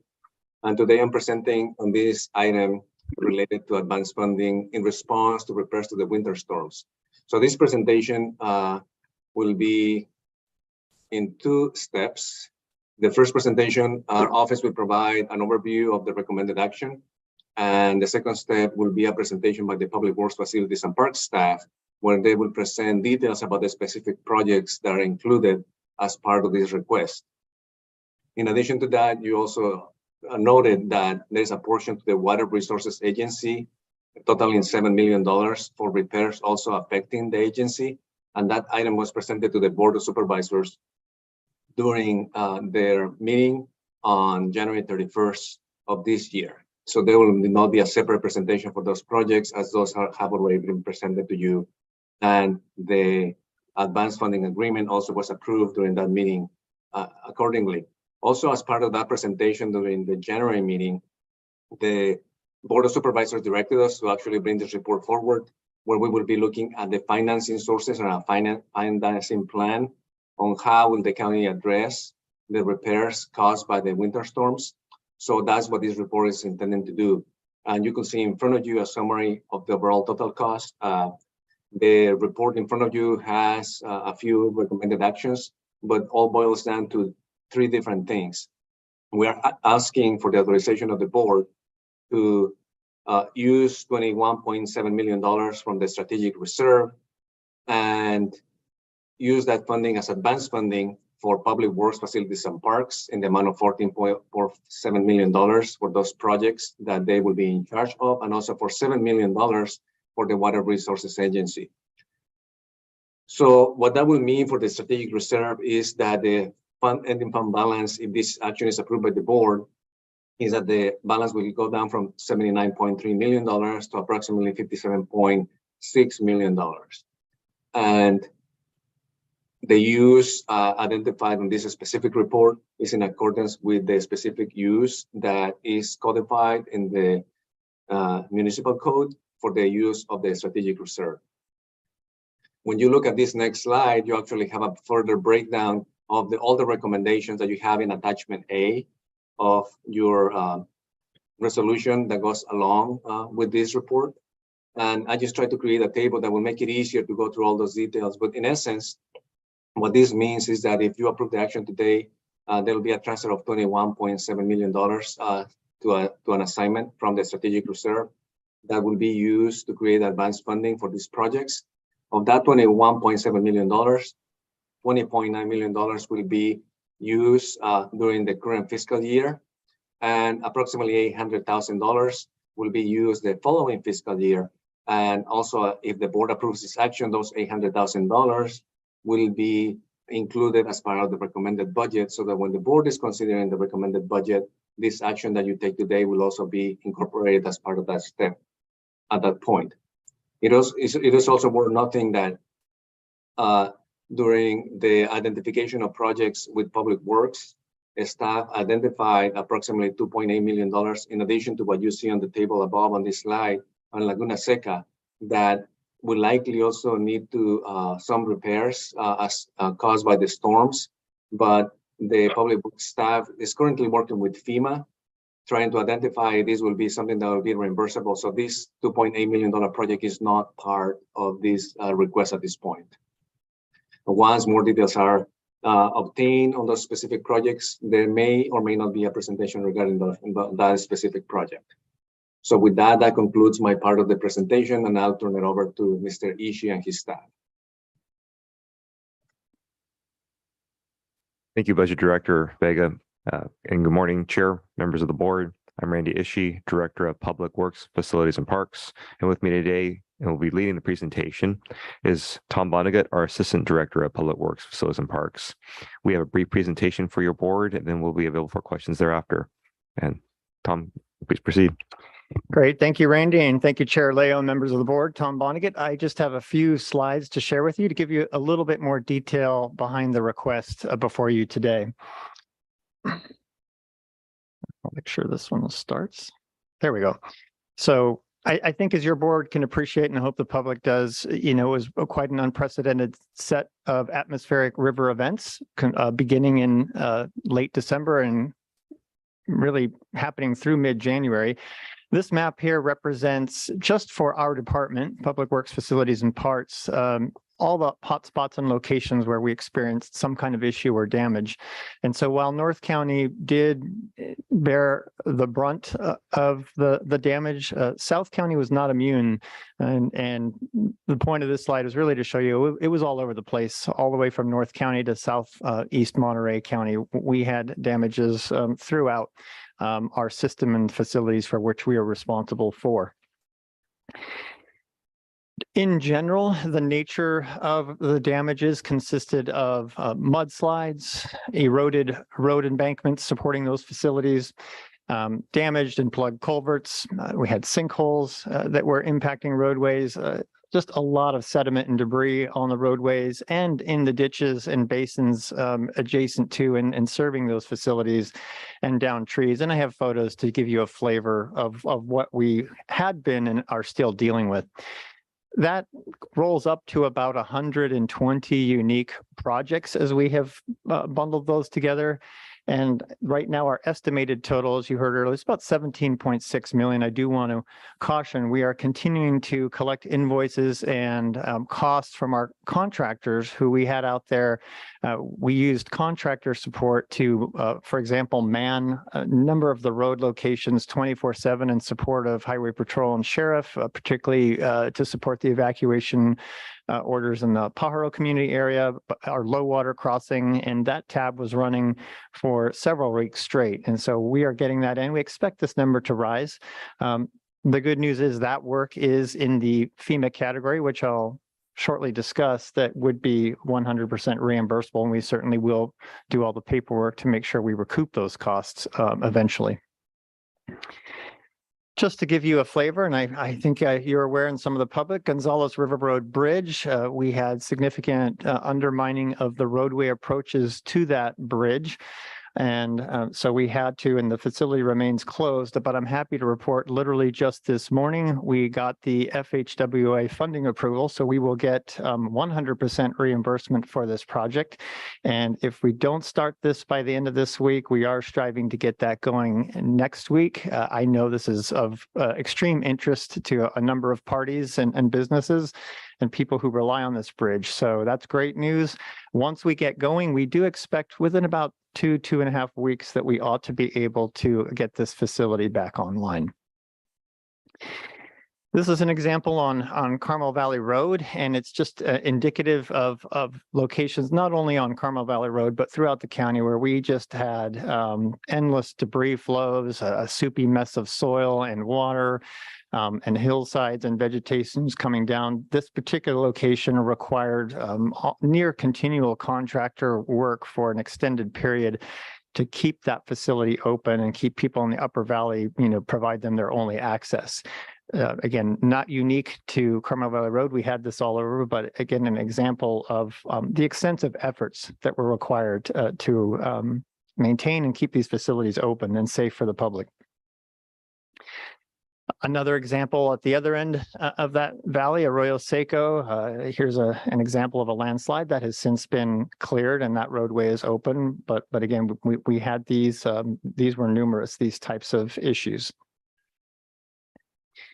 This is a large eucalyptus tree over a portion of San Miguel Canyon Road. It also was entangled in power lines. And while the trees weren't always this big or always completely impacting a roadway, we had a number of locations throughout the county where downed trees either temporarily blocked a full roadway or a lane. And so our approach during the storm and in the thick of the emergency was to have staff and crews go out and try and deal with that tree and cut it and move it to the side of the road so that facility would become passable. And we are continuing to now go back and get the remnants of those trees off the side of the road.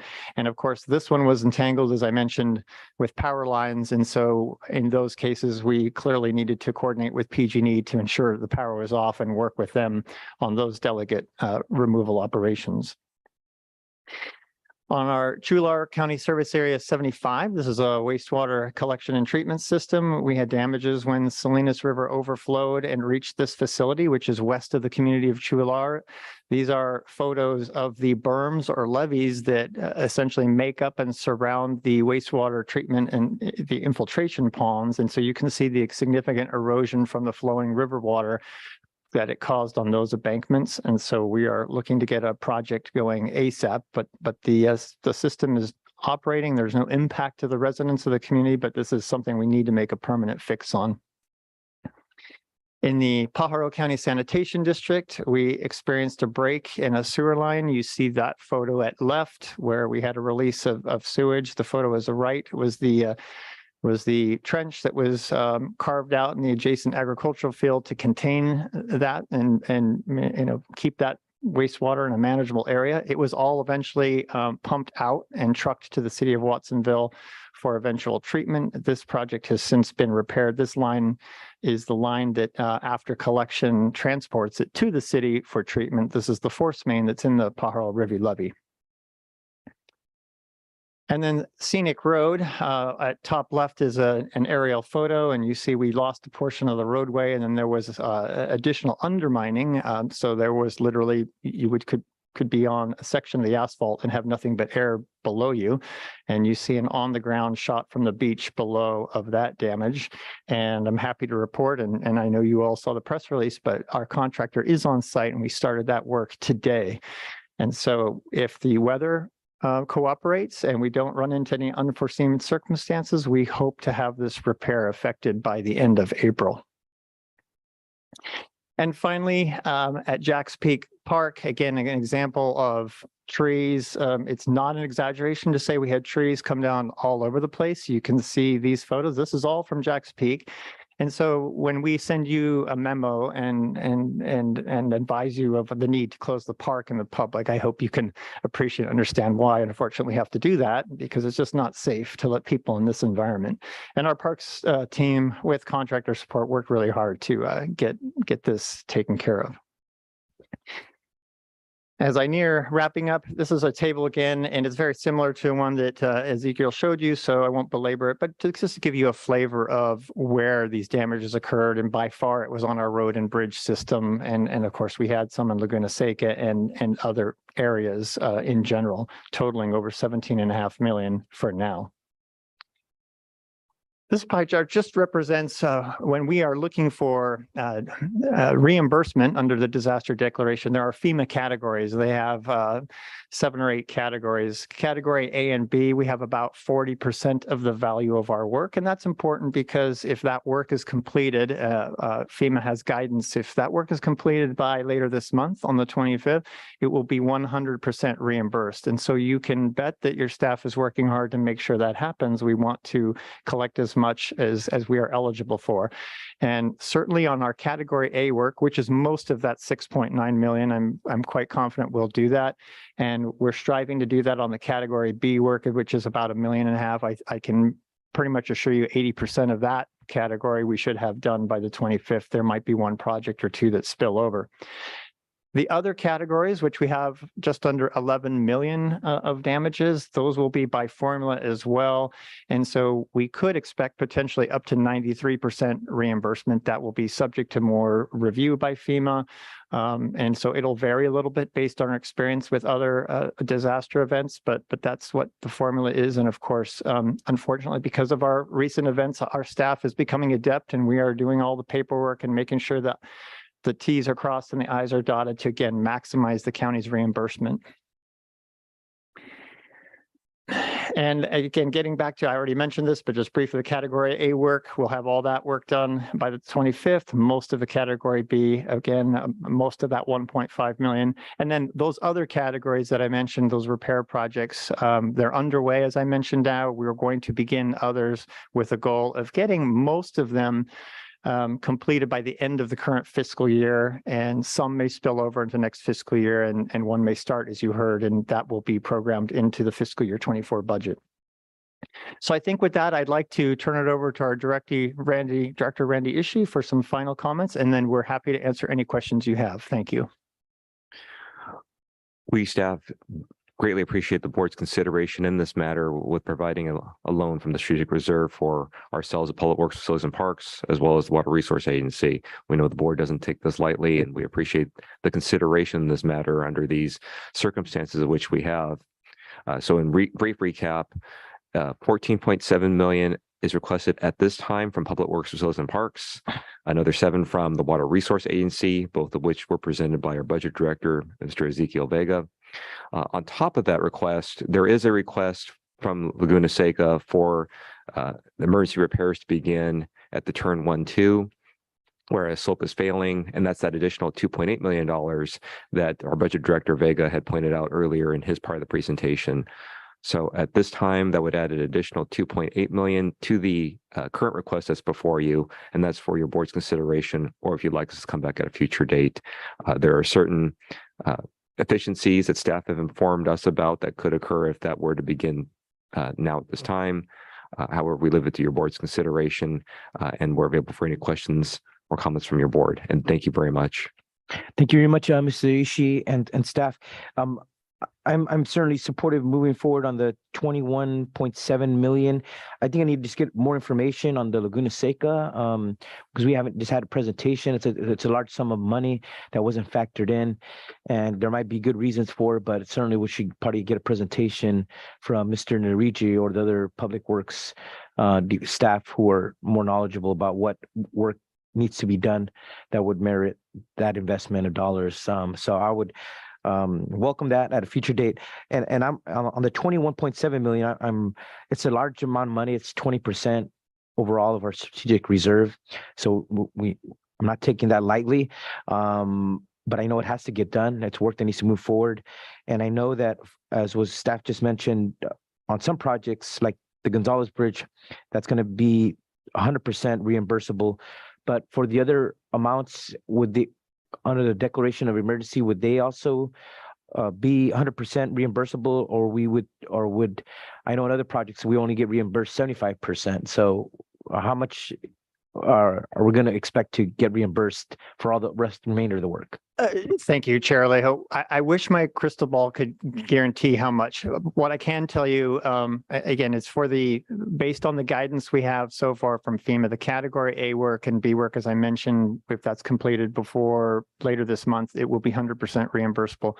But that other 10.5 or almost 11 million on the different categories. That will be by formula unless we get new information, and the way that works, it's part federal, part state. So we had 75% up to 75% federal, and then another 75% of the remainder. And that's how it works out to almost the 93%. In practice, and I want to just be clear and set realistic expectations, I don't know, and I don't think we should expect that we'll get up to 93% on every of those projects. Just based on our past experience, invariably, there will be items that come up in the detailed after project FEMA review that maybe is determined ineligible. But that's by formula how much we could get. And what we're trying to do is package those, get pre-approvals when it's possible to make sure that we maximize the dollars coming back to replenish the strategic reserve. So I hope. Right. No, I appreciate that honesty, because as we make a decision, we should be clear on what should we expect based on our past experience, staff's past experience in getting reimbursed, how much we should really expect to get back. And the other part is just timeline. My being on the budget committee, past reimbursement could take 2 or 3 years on average. So the question would be, do we expect the same? What's the timeline to get that money back? And then when we do get reimbursed, would that replenish the strategic reserve? I think on the latter part of your question, I'll defer to our budget team on what the intent is. But on timeline, it's my understanding that some of the categories, the A and possibly the Bs, because of this early action 100% deadline, and we'll be submitting invoices, that we could see that sooner. The other projects, it could be, and based again on our experience on prior, we're still working through and collecting reimbursements. And so it could be a year or two before we see that. But our goal is for much of the work that's completed and on all those 100% categories is to get the paperwork in and essentially get in line and make it happen sooner than later. Great. So that's why that staffing, getting those documents in will help us get that money back sooner. Exactly. And last question, maybe for Mr. Vega, was for many years on the budget committee, we made it was very intentional to try to have a strong strategic reserve because it helped our credit rating for bonding. And I think we were at Fitch and S&P got a AA plus rating. So I don't know, the question for Mr. Vega or Mr. Dwayne Woods would, what potential impact could there be in having a 20% reduction on our strategic reserve to our county's credit rating? Yeah, so I will also add that in this instance, the county is facing a specific emergency. We're not tapping into the reserves just because we are trying to shore up some deficiencies in our operations. So typically rating agencies, when they look at a large reduction in strategic reserve like this, they look at the nature of the withdrawal from the reserve. And typically they don't penalize agencies like ours, especially since we have an advanced funding agreement, for example, with the Water Resources Agency. And also we have the expectation that once we receive some recovery from the federal or other funding sources, that we will replenish that strategic reserve. So the impact shouldn't be too significant. On the other hand, if as a county, we were tapping into the strategic reserve for every single little thing that the county needed and we were trying to use it for operations, then I think that would have a negative effect. But in this instance, I think that the impact, there may be some impact, but I don't anticipate that impact being significant. And I will ask Mr. Woods if he wants to add anything that he could do that as well.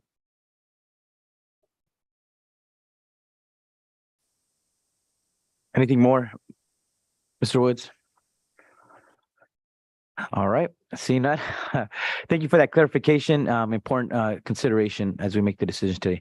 Let's go to my colleagues, Supervisor Adams. Yes, I think based on what Ezekiel has said, but simply knowing the amount that we have in strategic reserve, that we're really fortunate to be able to have such a robust reserve to draw from on these times of emergency. And I'm looking forward to tracking the progress on the various damages at the Capital Improvement Committee, because I know that we are still receiving reports that change things. I also know that we're still waiting on some FEMA for FEMA to address a couple of projects that were damaged during 2017. And I'm just wondering if you remember this by chance, from where we are right now in the storms. compared to where we were in the 2017 storms.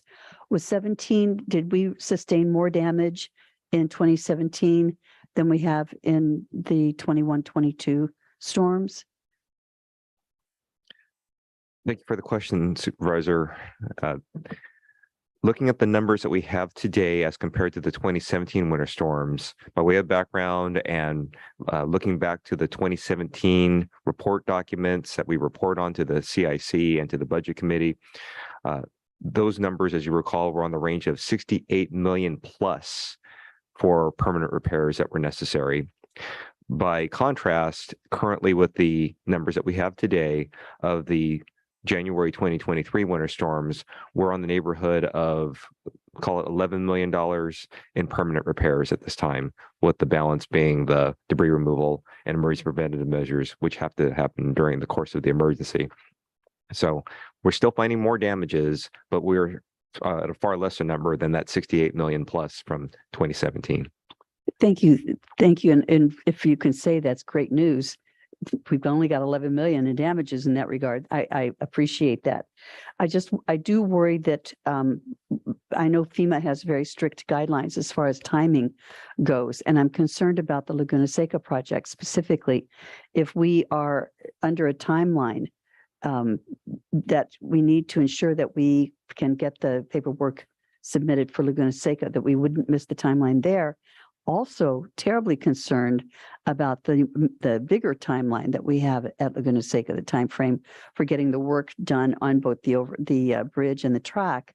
And it sounds as if this most recent slide would have a could make a definite impact on our ability to stay with that timeline. That doesn't it? What is your thought on that? So again, very good point, Supervisor Adams. We have our operator/management company here today to be able to speak more to the operational component regarding the FEMA processes and the steps involved with FEMA. Staff is familiar with the process and paperwork. We had the applicant briefing with Cal OES and other representatives just this last week, so we're aware of what the guidance is going to look like for the submittal of information for this current disaster event. That said, the staff can move with a consulting firm's assistance, should that be the case, as expeditiously as possible. But the factor that cannot be controlled is FEMA staff and how rapidly the process will move on their end. So that is something to be determined. Staff here will work as expeditiously as they can to provide the information to FEMA. But as we've seen from the past disaster events, FEMA staff have a lot of work before them, so their pace is dictated by what they currently have on their end, and that's outside of the county staff control. With regards to the damages that happened on the work zone at Laguna Seca start-finish bridge and the track project as a whole, we have seen a delay because of those storm damages to the neighborhood of a little over a month delay. We're working with the contractor to try to pick up on that effect and pick up on our schedule to get us back in alignment with where we planned on being. That said, there were damages there that FEMA staff indicate are eligible. This one component, which is separate of the start-finish bridge and track work zone, is this turn 1-2 area affecting a different portion of Laguna Seca operations. And again, I can let our operator, John Rigi, speak to that in a little bit more detail. But that's something driven more by efficiencies of construction versus a direct impact to the start-finish bridge project. And if it is the pleasure of the board, we can have the operator answer the further components of your question if you would like. I've got a couple of other questions, and I'm sure my colleagues have questions as well. So why don't we put the answers on hold just for the time being?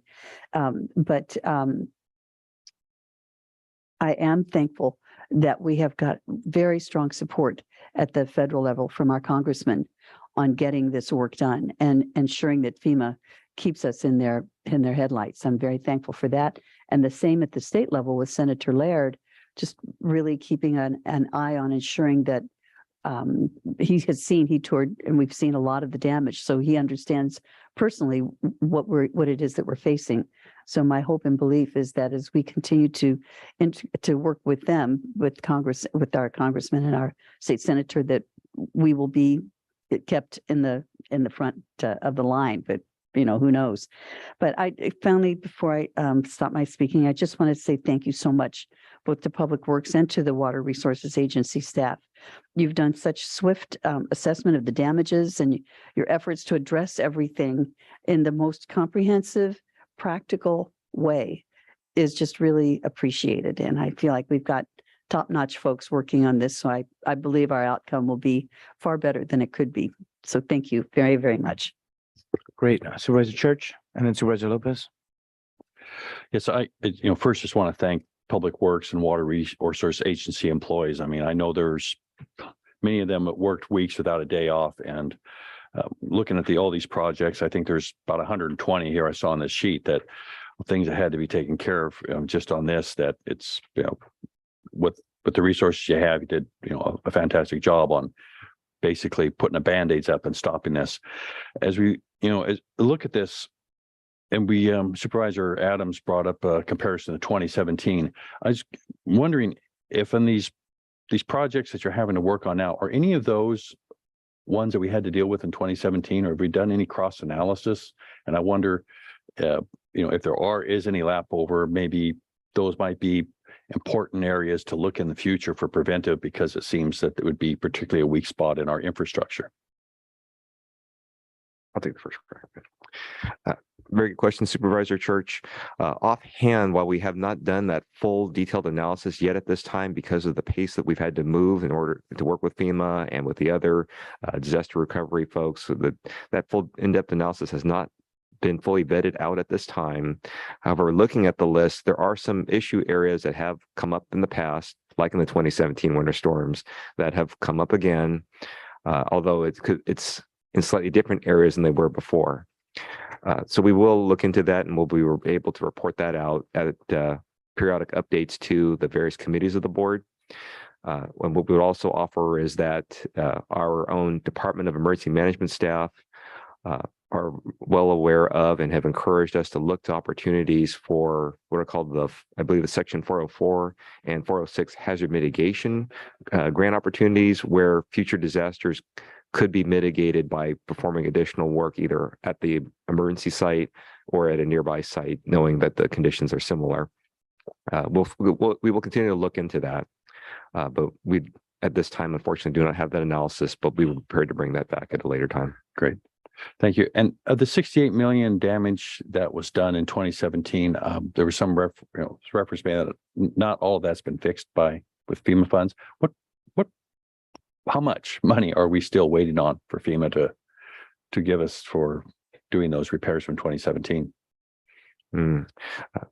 Staff will need to provide the information at a future date, but it is available in our past Capital Improvement Committee reports or Budget Committee reports on our disaster recovery efforts. Okay, thank you. All right, Supervisor Lopez. No additional questions. I am supportive of staff's request here. I think it's critically important that we maintain these particular roadways open and clear. And I just want to once again thank staff for their responsiveness, especially Randy and Tom. I know it's a team behind them that really, at the end of the day, is boots on the ground, but they have been incredible conduits to make sure that we're responsive to community, especially when those key concerns come up around sinkholes recently in my community. So thank you both, and thank you to all of our staff for bringing these things forward in a timely fashion to hopefully get us back as we can through the FEMA process. I appreciate you guys. All right.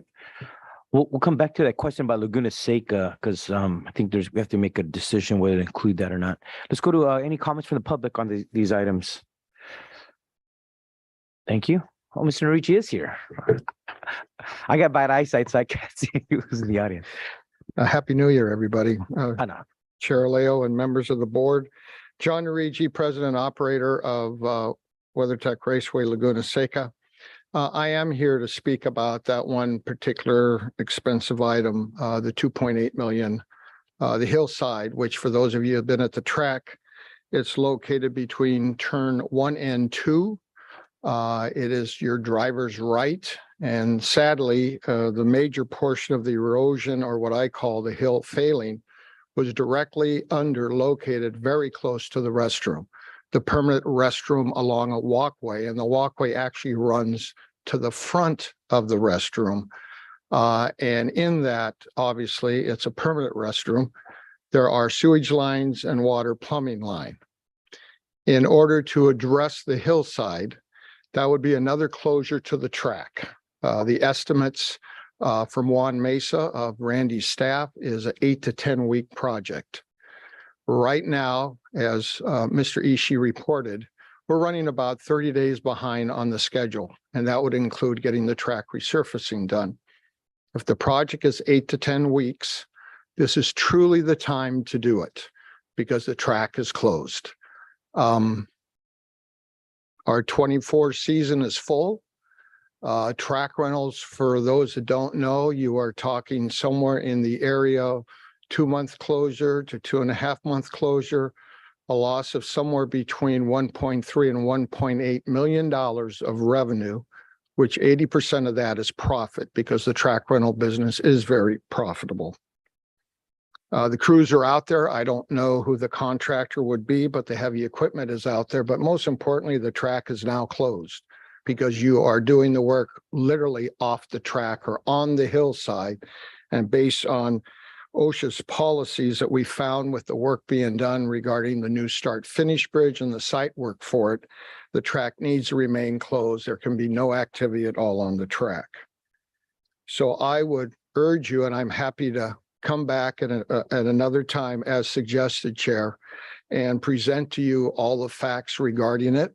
I think it would be wise for the county, the owners of the park, to address it now because you're not adding that additional lost revenue of $1.5 to $1.6 million onto lost revenues. Or sadly, my concern is if it gives away anymore, we have a sewage spill, potentially the health agency might have a different opinion, say you need to close down. And as you all know, we have a very, very full schedule in both 23, 24. I do not have the authority to make a commitment, but many are aware of the discussions taking place with friends.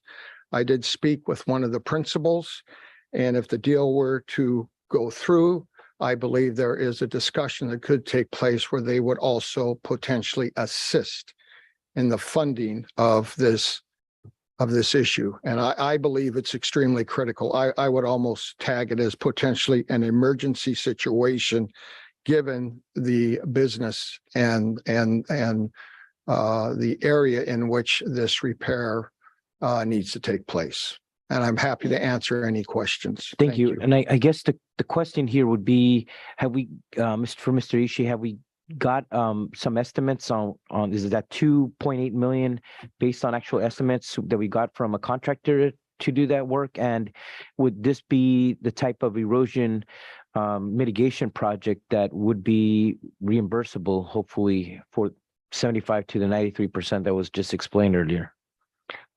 Very good two-part question, Chair. So the first part of the question regarding the estimate itself, that was something that is considered a preliminary engineer's estimate. It was created by staff working with a contractor on it.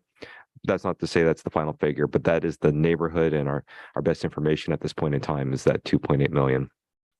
Regarding the second part of the question, FEMA doesn't give overt responses when it comes to eligibility of damages. They made indication it's possible, but that's a decision made at the FEMA offices themselves.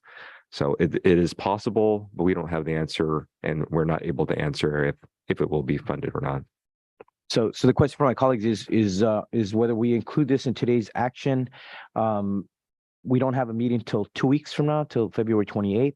So this could come back on that date, but as time is of the essence, as Mr. Ruigi was trying to express, trying to get it done when the track is closed, and it does take time just to get the wheels of contracting into motion. And so we'd love to hear from the colleagues on this point, whether to include this today or have this come back perhaps in 2 weeks. Clearly, looking at what we have, ahead of us. I feel we should definitely support it and move forward with it. I also am reminding that these are loans essentially from the strategic reserve. So at some point, if we do not get the FEMA funding that we expect for it, that I think we'll have to come up with another solution to that. Am I right on that? That is correct, Supervisor Adams. There would have to be some other funding source that have to come to the table. Okay, so we're not just, committing to the 2.8. It's no different than the other loans that we're making to fix the, Jacks Peak Park and the Pajaro and the Gonzalez Bridge, et cetera. So my hope is that my colleagues will concur with me and we will go ahead and move forward with Laguna Seca as well, especially looking at the lost revenue that we have. Right. If we don't. We'd love to hear on this point from Supervisor Church and Lopez. I guess my question is, when does the race season start? Supervisor, our first race is the first weekend in May, and then followed by IMSA the weekend after. Now, most likely the track won't be resurfaced for SVRA due to the stall that we had due to the storm of 30 days. So the plan, if it doesn't go prior to SVRA, it'll go on the Tuesday following IMSA, and we will be reopened again right around June the 29th, because then our major season begins, 2 to 3 events a month through through late October next year. Yeah. Okay. So that sounds like we only have about 12 weeks basically at this point or less. So I think the point made is that this needs to go ahead at a rapid pace. I would have real concerns if we don't get refunded out of this, that we got to pull 2.8 million out of the general fund or somewhere to pay this back. I'm hoping there's going to be some alternatives looked at here on how this these monies could be paid back and in a proper way in case we don't get the refund. Thank you. Supervisor Lopez.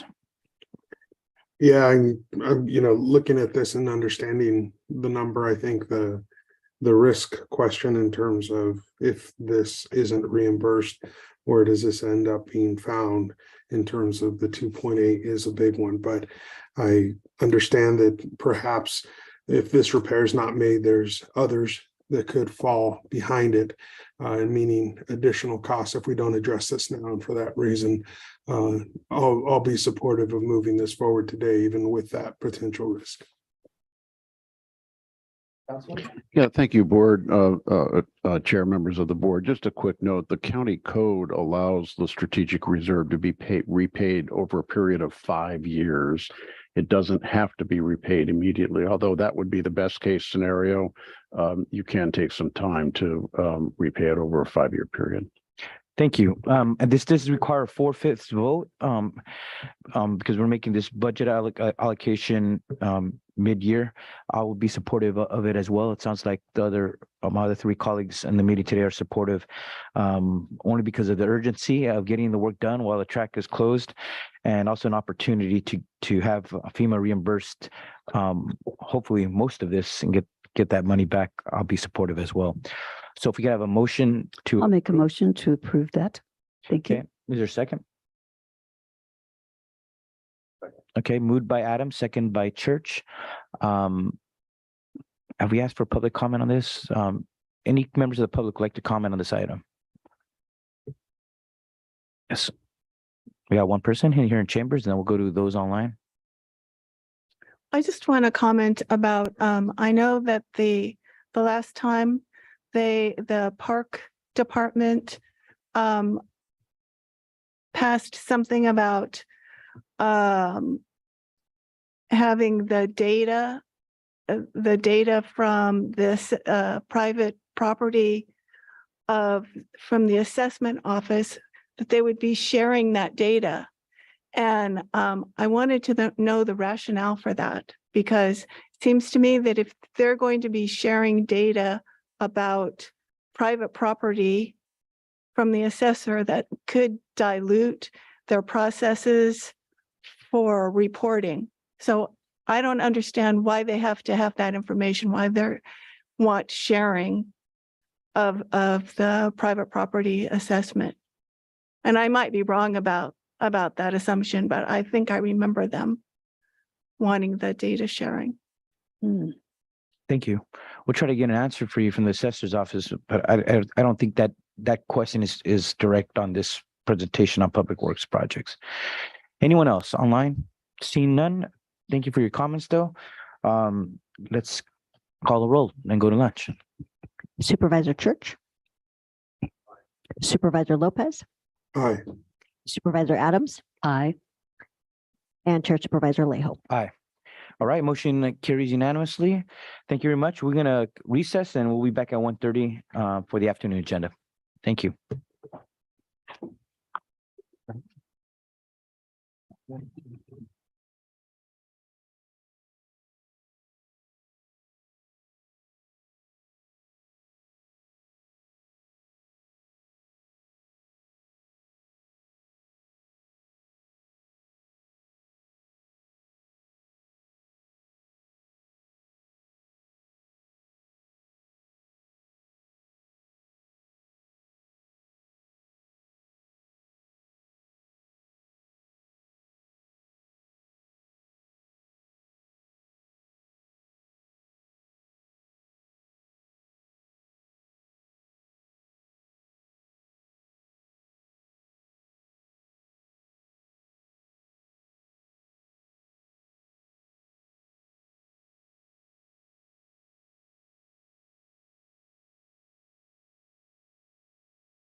Mic 2 check.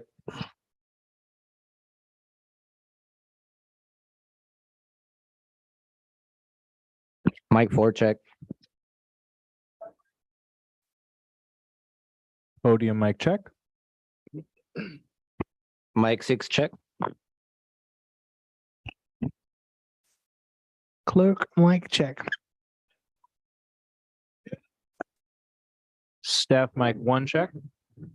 Mic 5 check. Mic 1 check. Wireless mic 1. Mic 7 check. Staff mic 2 check.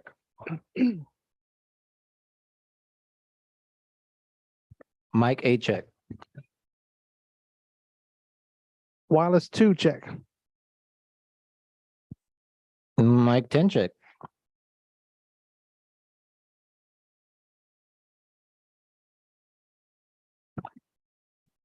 Mic 12 check.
All right.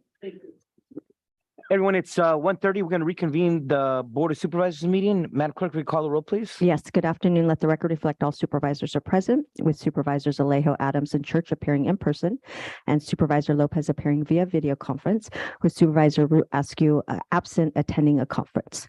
Thank you. And we'll have our announcement again by our Spanish interpreter services by Diego Celis. Muy buenas tardes a todos. Mi nombre es Diego Celis. Voy a ser su intérprete de español a inglés e inglés a español para la reunión de hoy. Si usted está planeando hacer un comentario y necesita servicio de intérprete, por favor, hablar lenta y suficientemente fuerte y claro para que yo lo escuche. Por favor, hacer una pausa al final de sus oraciones para asegurarse de que tengo la oportunidad de interpretarle. Muchas gracias. Great. Thank you, Diego. We're going to go to our first scheduled item for the afternoon. This is item number 15, to receive a presentation on the proposed project for the encampment resolution funding, ERF, opportunity offered through the California Interagency Council on Homelessness. And I believe we have Roxanne Wilson, our County Homeless Services Director. Thank you for being here today. We've been looking forward to this.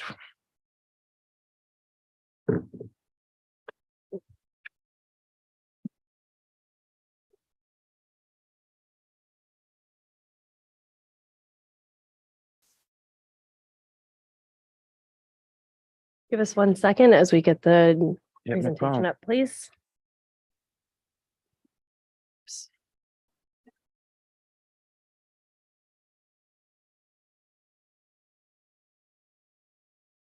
And this would be asking us today to approve and authorize the CAO's office to submit the grant application and to execute all necessary documents for it.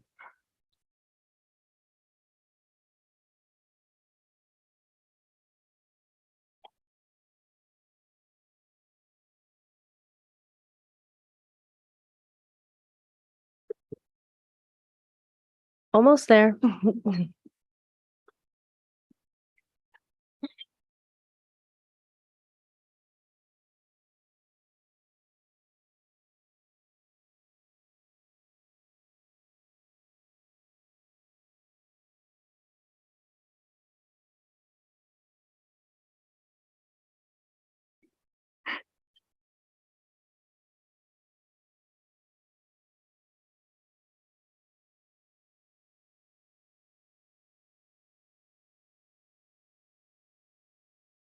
There we go. Great.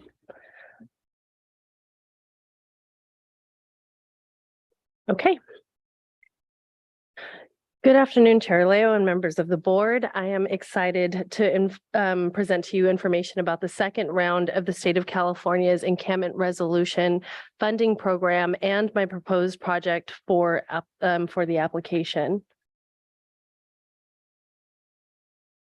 The encampment resolution funding is a competitive funding stream that was established to increase collaboration between the State of California's Interagency Council on Homelessness, local jurisdictions, and continuums of care to assist local jurisdictions with ensuring the wellness and safety of people living in encampments and putting them on a pathway to housing as a strategy of encampment mitigation. Funded projects will be data informed, scalable, and replicable. Other important factors of the grant is that it can only be used to address one identified encampment. Applicants must demonstrate cross-systems collaboration and leverage local resources. Most importantly, the application must be informed by people with lived experience and have housing first principles embedded throughout the project. Eligible activities of this funding is the same as the Homeless Housing Assistance and Prevention Program, or HHAP, and includes rapid rehousing, operating subsidies, street outreach, services coordination, system support, delivery of permanent housing, prevention and diversion, interim sheltering, and improvements to existing shelters. There is also a 5% administrative fee. If awarded, this project would be fully funded for 2 years. The ERF was introduced in 2022 and funded 19 communities, one of which was the city of Salinas. The first round of ERF demonstrated the dire need from jurisdictions to fund encampment resolution, which led to a commitment from the state to include 2 more rounds of ERF in this and next year's budget. This year, the state allocated $300 million, and the first disbursement of ERF Round 2 funds was provided to applicants from Round 1 that satisfactorily met all the program requirements but had not been awarded grants due to the lack of funding. This leaves $247,301,738. $150 million of Round 2 funds will be prioritized for proposals that serve people living in encampments on state rights of way. Through my research, it does not appear that any other Monterey County jurisdiction nor the local continuum of care will be pursuing the prioritized funding allocation. These applications will be accepted on a rolling basis with 3 distinct windows. We are targeting a submission within the first window due on February 28th because I anticipate this round will be highly competitive. Applicants who submitted in the first window will be notified if they get funded by April 30th. 50% of our allocation would need to be expended by June 30th, 2024, and the deadline to expend the entire grant is June 30th, 2026. On a side note, the city of Salinas is also competing for Round 1, Window 1 to address Carr Lake, an extension of their first ask, which was addressed, which did address the encampments at the Gavilan Creek near the first tee. If they are successful, they would have cleared all the encampments surrounding the Share Center and put those folks on a path towards housing. The project that I am proposing today for ERF Round 2 is focused on the Pajaro River. We chose this location for many reasons, like the $400 million levee expansion project and how people in this encampment are subjected to annual cleanups in preparation for the rain season. As a matter of fact, the atmospheric river events last month showed us exactly how dangerous it is for people to continue living along the river. So we sent the Che outreach team to interview occupants and get an understanding of what they believe it would take to resolve their homelessness. Through multiple discussions, the outreach team was able to generate a comprehensive list of services and an interest list of over 45 individuals. That list alone is proof that people who live in that river want services. We just need to model those services to fit their specific needs. This project is fairly complex, and the only way to pull it off would be through a concerted effort with all of the stakeholders. I have been working with the County of Santa Cruz's Health and Human Services Housing for Health Division, which also serves as their continuum of care, along with the City of Watsonville, the Coalition of Homeless Services Providers, and the Pajaro Regional Flood Management Agency to collaborate on the application. We have been planning this project since August of 2022. As you can see from this chart, the County of Monterey would be responsible for applying for the ERF and administering the grant, including monitoring, reporting, and serve as the fiscal agent for a portion of the funding. The Coalition of Homeless Services Providers will serve as the fiscal agent for the remaining services component of the grant. The County of Santa Cruz is responsible for finding long-term sustainable funding to keep the project open after the sunset of the ERF grant, period. And the City of Watsonville was responsible for identifying a site for the interim housing units and assistance with planning. PERFMA will be responsible for cleaning up and the restoration of the site. There are 3 main components of the project: outreach and engagement, interim housing, and permanent housing. As mentioned earlier, the Community Health Engagement Outreach Team, also known as CHE, currently funded by DSS, has been consulting with the encampment occupants and have already started working on building rapport. The bulk of the grant will go towards building 34 to 36 non-congregate, low-barrier, service-rich shelter beds at a church-owned property in the city of Watsonville. Once in the shelter, clients will work towards a customized pathway to permanent housing. The development partner selected by the collaborative stakeholders is Dignity Moves, a well-known and respected not-for-profit developer of micro-villages. Dignity Moves has similar projects in Santa Barbara, San Francisco, Roanoke Park, Santa Maria, and Alameda, among many other places. The product they use is called Boss Cubes. It stands for Built On Site. There's another S in there.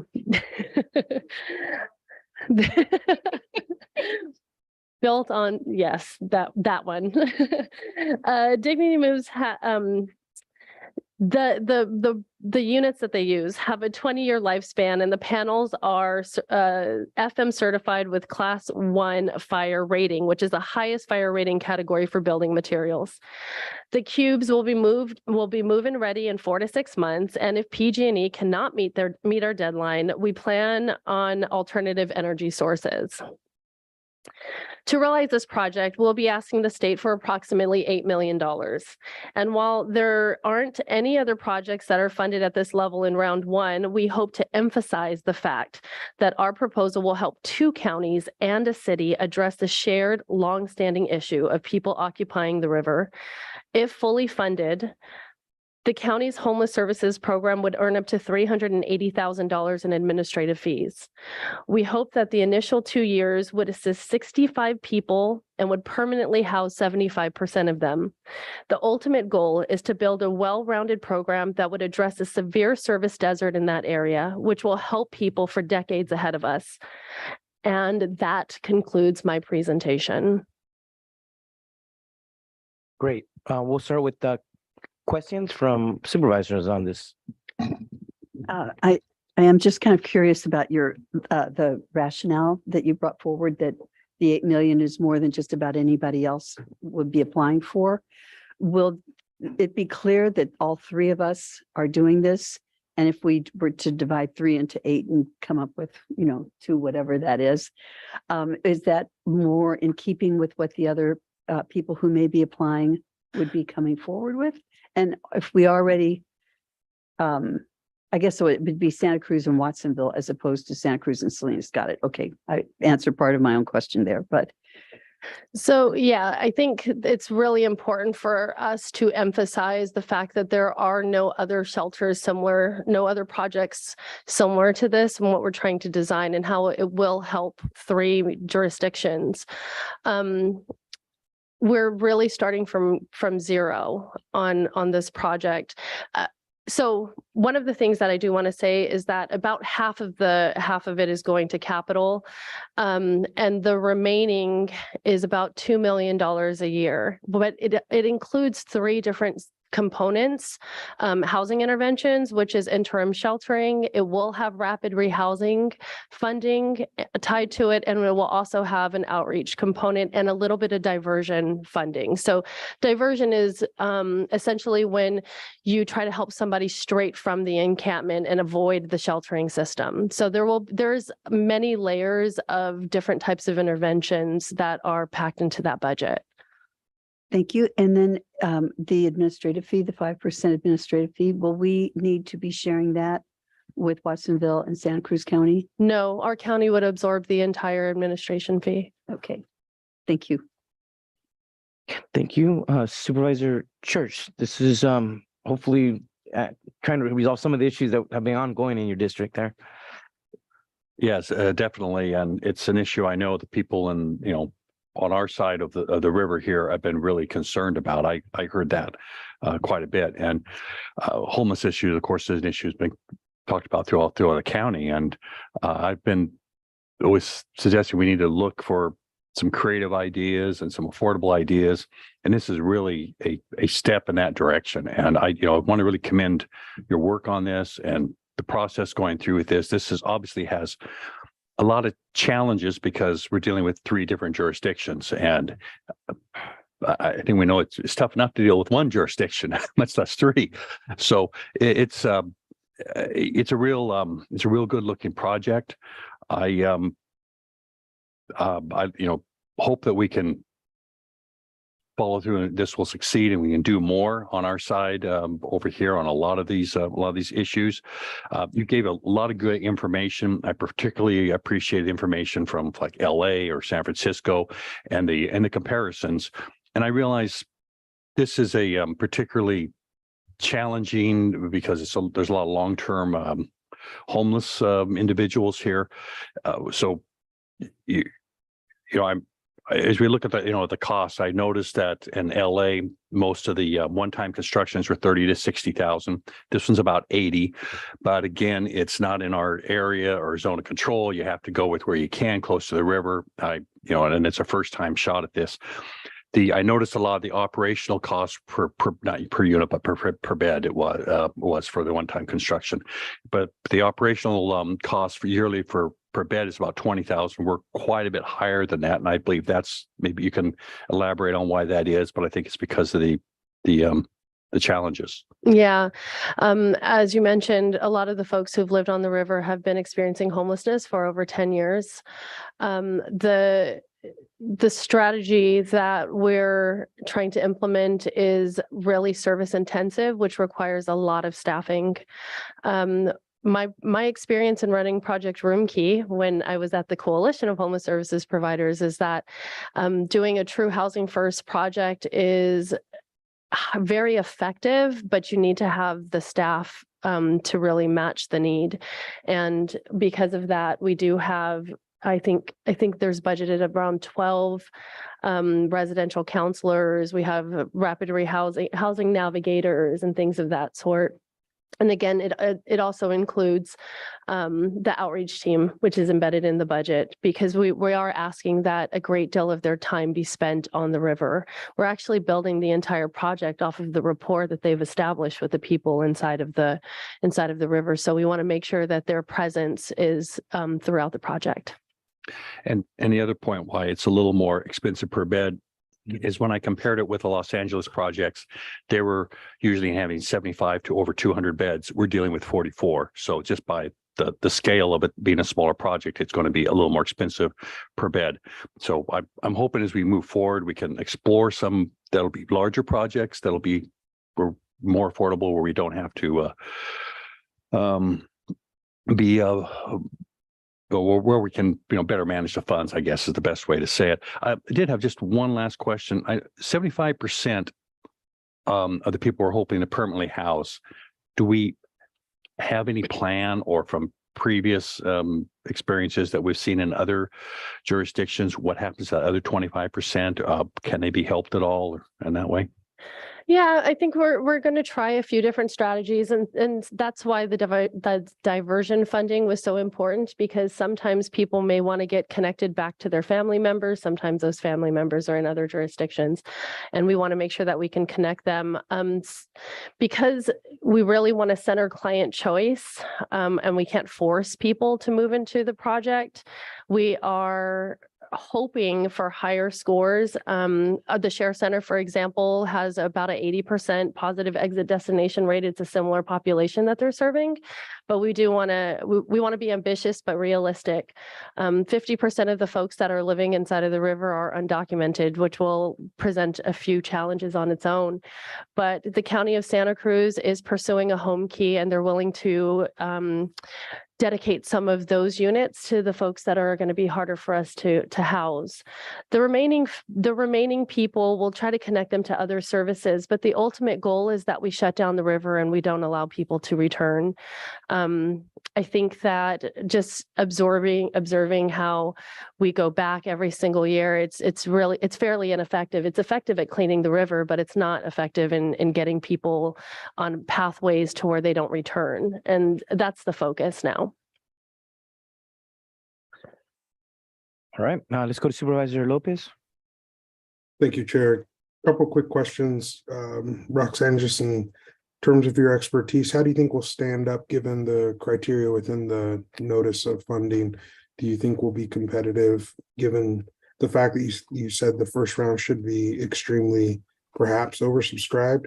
I didn't hear you say that, but it was my assumption based on how you phrased it. And I'm just wondering, is there going to be carve outs for urban versus rural versus suburban size communities?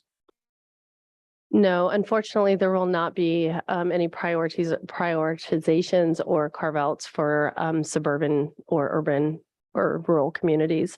I do think it is a competitive application. The person that we hired to help draft it was the last application, or the last thing that she got funded was there's only two communities in the state of California, of the 44 COCs that pursued the unsheltered NOFA, which is a federal NOFA. And she was able to, one of her projects was one of the ones that got funded. So we chose somebody who really understood the model that we're looking for. And I do believe, again, that we highlighted and emphasized the level of collaboration. So I do believe that we will get funded. And if not, the state may fund us at a lesser amount. And if they do that, we'll just have to adjust accordingly. Thank you. So then the only other question, well, I've got a couple here, but the admin question at 380K, I'm just curious. So say this project gets funded and we're selected, what do you anticipate needing on the staffing side on our end in order to make this project successful? I'm assuming that 380 isn't just going to cover our existing staff, but we're going to need additional support to cover the need here and continue doing all the other work that you've been great at doing for us. So I'm just curious, how do you anticipate that flushing out if we're successful? I think that it would be fair to say that I would need at least one management analyst to overlook the grant. I did submit an RTC and started that process with our fiscal department. And then a second management analyst would be appreciated, but I think we can pull it off with one more. Okay, great.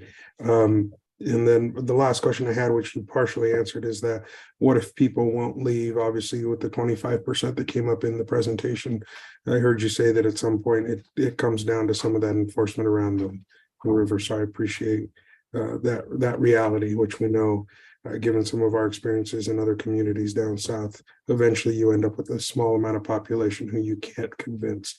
So appreciate your bringing this forward for us today. I look forward to it being extremely successful. All right. First of all, I want to say thank you, Roxanne, for your work on this. We know that this has been an ongoing need, and it's been going on for years.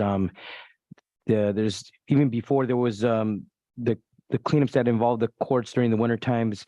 It was our Central Coast Water Quality Control Board that would, during my time on the Watsonville City Council, ordered the city to do cleanups as well because of the wastewater going into the river and being harmful to wildlife and protected fish that spawn in the Pajaro River.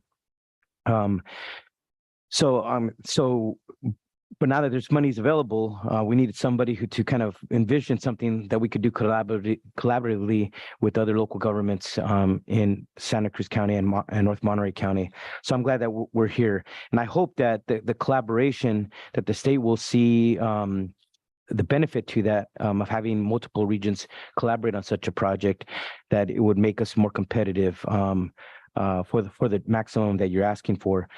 So my question, first of all, was just on the site itself, because it sounds like you mentioned it's going to be at a church in the city limits of Watsonville, so it would be located in Santa Cruz County. Has that site been determined yet, or is that still being fleshed out about what particular site this project would be located at? The city of Watsonville had led that part of our collaboration, and they had identified a church. And the church's board has voted unanimously to do this in partnership with the 3 jurisdictions. Great. And I'm sure there's going to be a process for, like we do for all these projects. There's always a process to engage the community in that, and I know that will come at the right time if we were to be successful.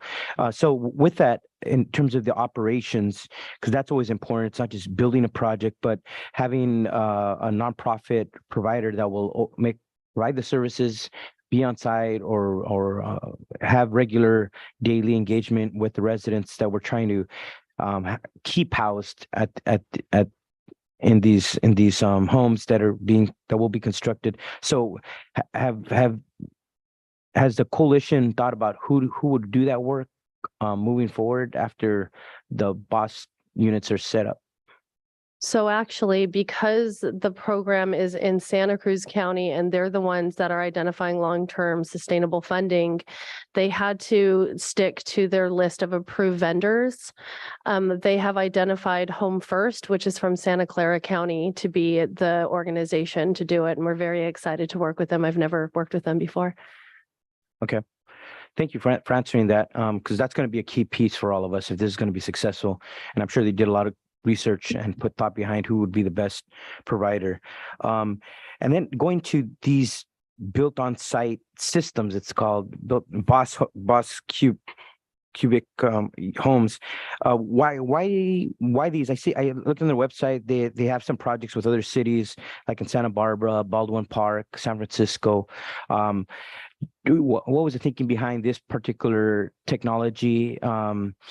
And also, every time we try to look at small homes, communities, the question about plumbing and showers, toilets, how does those get addressed with this particular type of technology?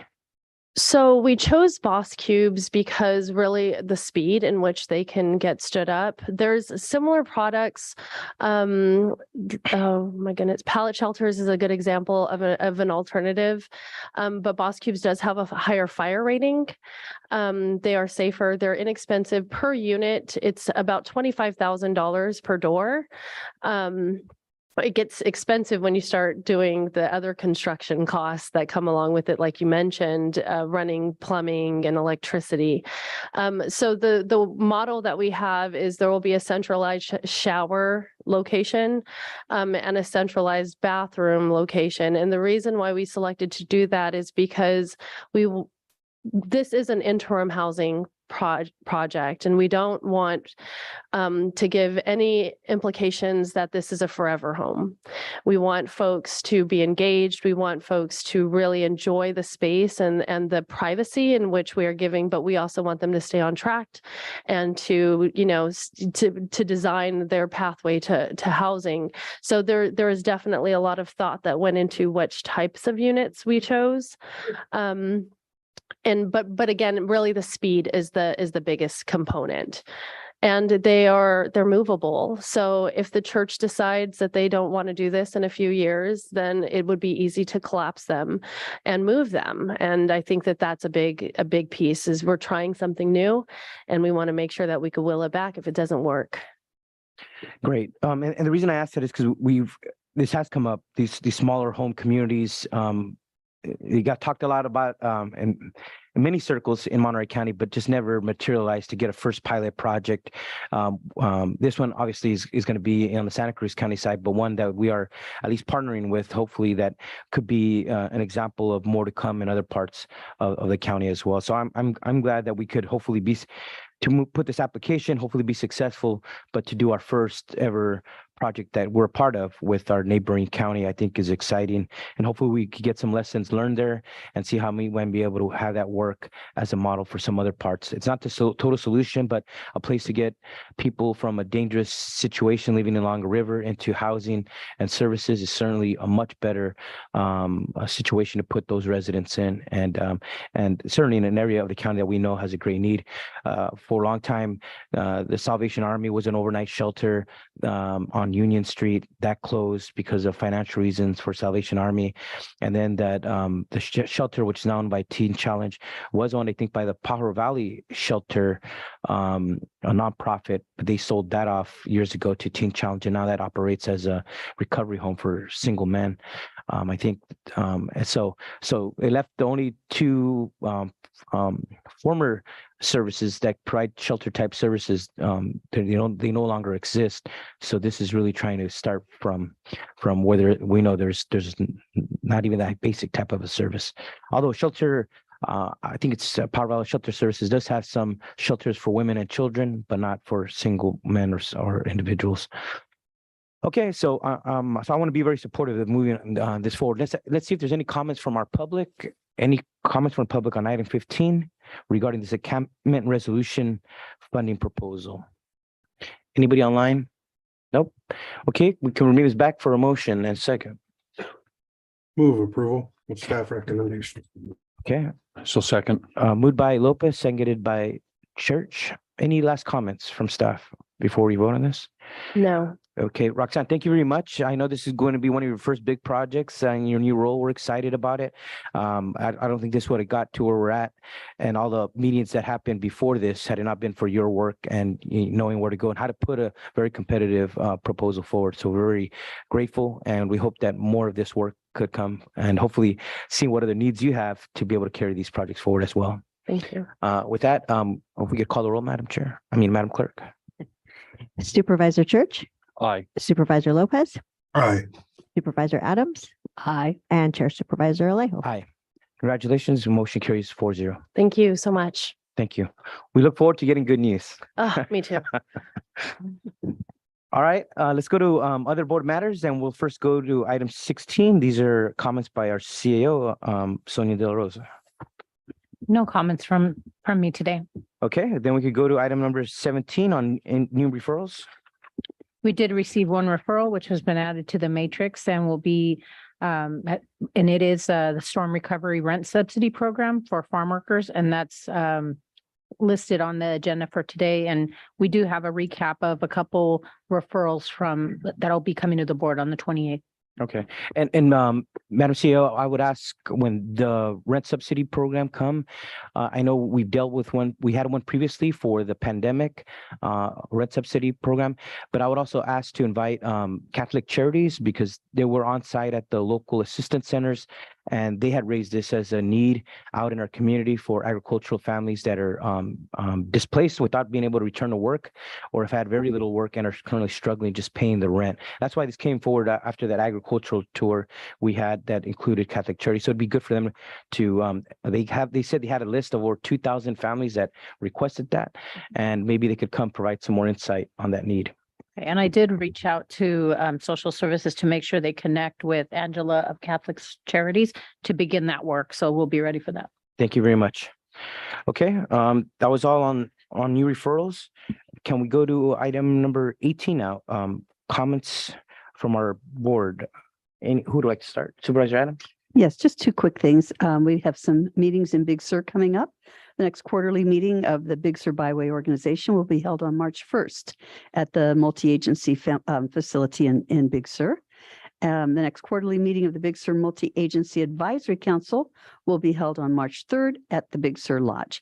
And if anyone would like to have more information on these two meetings, just please contact my office and we'll be able to provide that for you. Thank you. Great, thank you. Supervisor Church?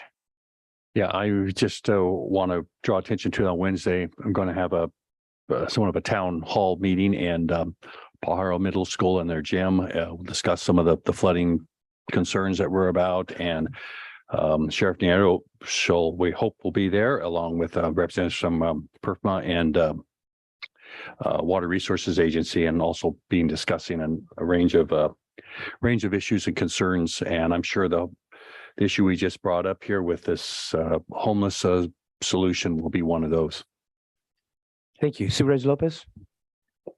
Thank you, Mr. Chair. Just want to share briefly, I did have an opportunity last week to do the officers fly-in to Washington, D.C. with RCRC, and I think it was a very effective trip. We had the opportunity to meet with our local delegation, including Zoe Lofgren, as well as Jimmy Panetta, our two local members of Congress, as well as members of Congress, including John Garamendi, the office of Speaker McCarthy. We had met with Jim Costa from the Central Valley. And then we also got to meet with folks from USDA, Department of Transportation, as well as several other federal agencies to really start prioritizing our community's needs, especially coming out of these disasters.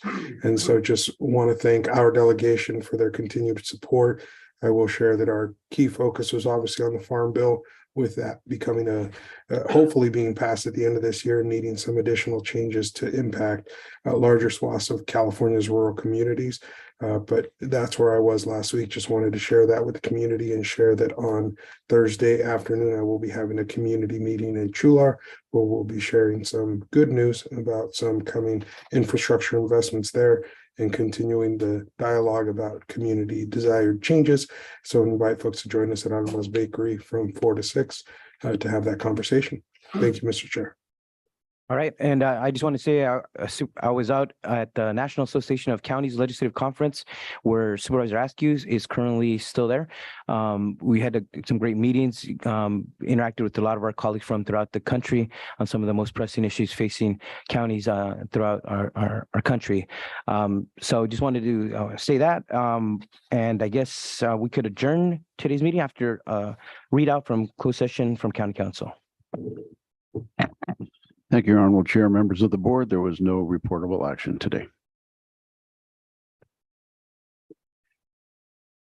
We do have an adjourn in memory.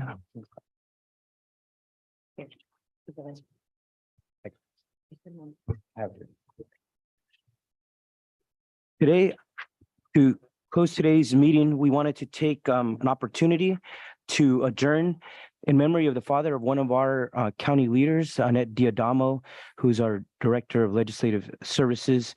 Her father, who she cared for over the last several months, passed away on January 29th. Today we want to adjourn in memory of Giuseppe Joe Diadamo, who passed away peacefully in his home at the age of 87, surrounded by his adoring family. Joe was born in the Puglia region of Italy to Ines and Vincenzo Diadamo. He immigrated to the United States at the age of 13, attended Napa High School, and proudly served our nation for 11 years in the United States Air Force.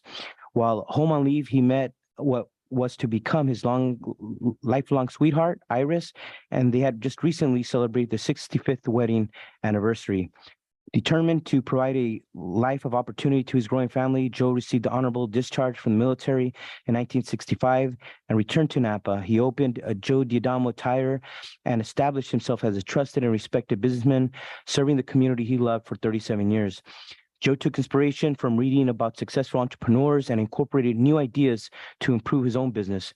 He was proud that Joe Diadamo Tire continued under the ownership of his son, J. Michael. Connecting with people was one of Joe's finer traits. He was a great storyteller and took pleasure in regaling his family and friends with stories of adventures in the military, business, and in life. Paramount to Joe was time spent with his family and friends, sharing a meal, a glass of Cabernet or brandy, and 7-Up. Throughout his life, and especially in his retirement, he enjoyed bowling and playing cards.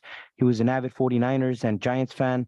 Joe delighted in taking people to ball games. Along with his wife, Iris, he took pleasure in entertaining, winemaking, gardening, playing bocce, traveling, participating in clubs, service organizations such as Napa Elks Lodge, SIRS, Roving Roosters, Sons of Italy, and volunteering for veteran causes. Joe is survived by his wife, Iris, children, Catherine, Doreen, J. Michael, Annette, and Vincent, his 12 grandchildren and 2 great-grandchildren, and his brother, Jemmy, and his sister, Antoinette, and extended family. The family wishes to extend a heartfelt thanks to Henry Cacao, Tom Chang, and the team at Calabria Care for their kind and compassionate care. A private funeral mass was held, and the celebration of his life is planned at a future date. But on behalf of the Board of Supervisors and all the county family, we'd like to express our deepest condolences to Annette Diadamo and all her family. And today we adjourn today's meeting in memory of her loving father. Thank you very much. Happy Valentine's Day, everyone.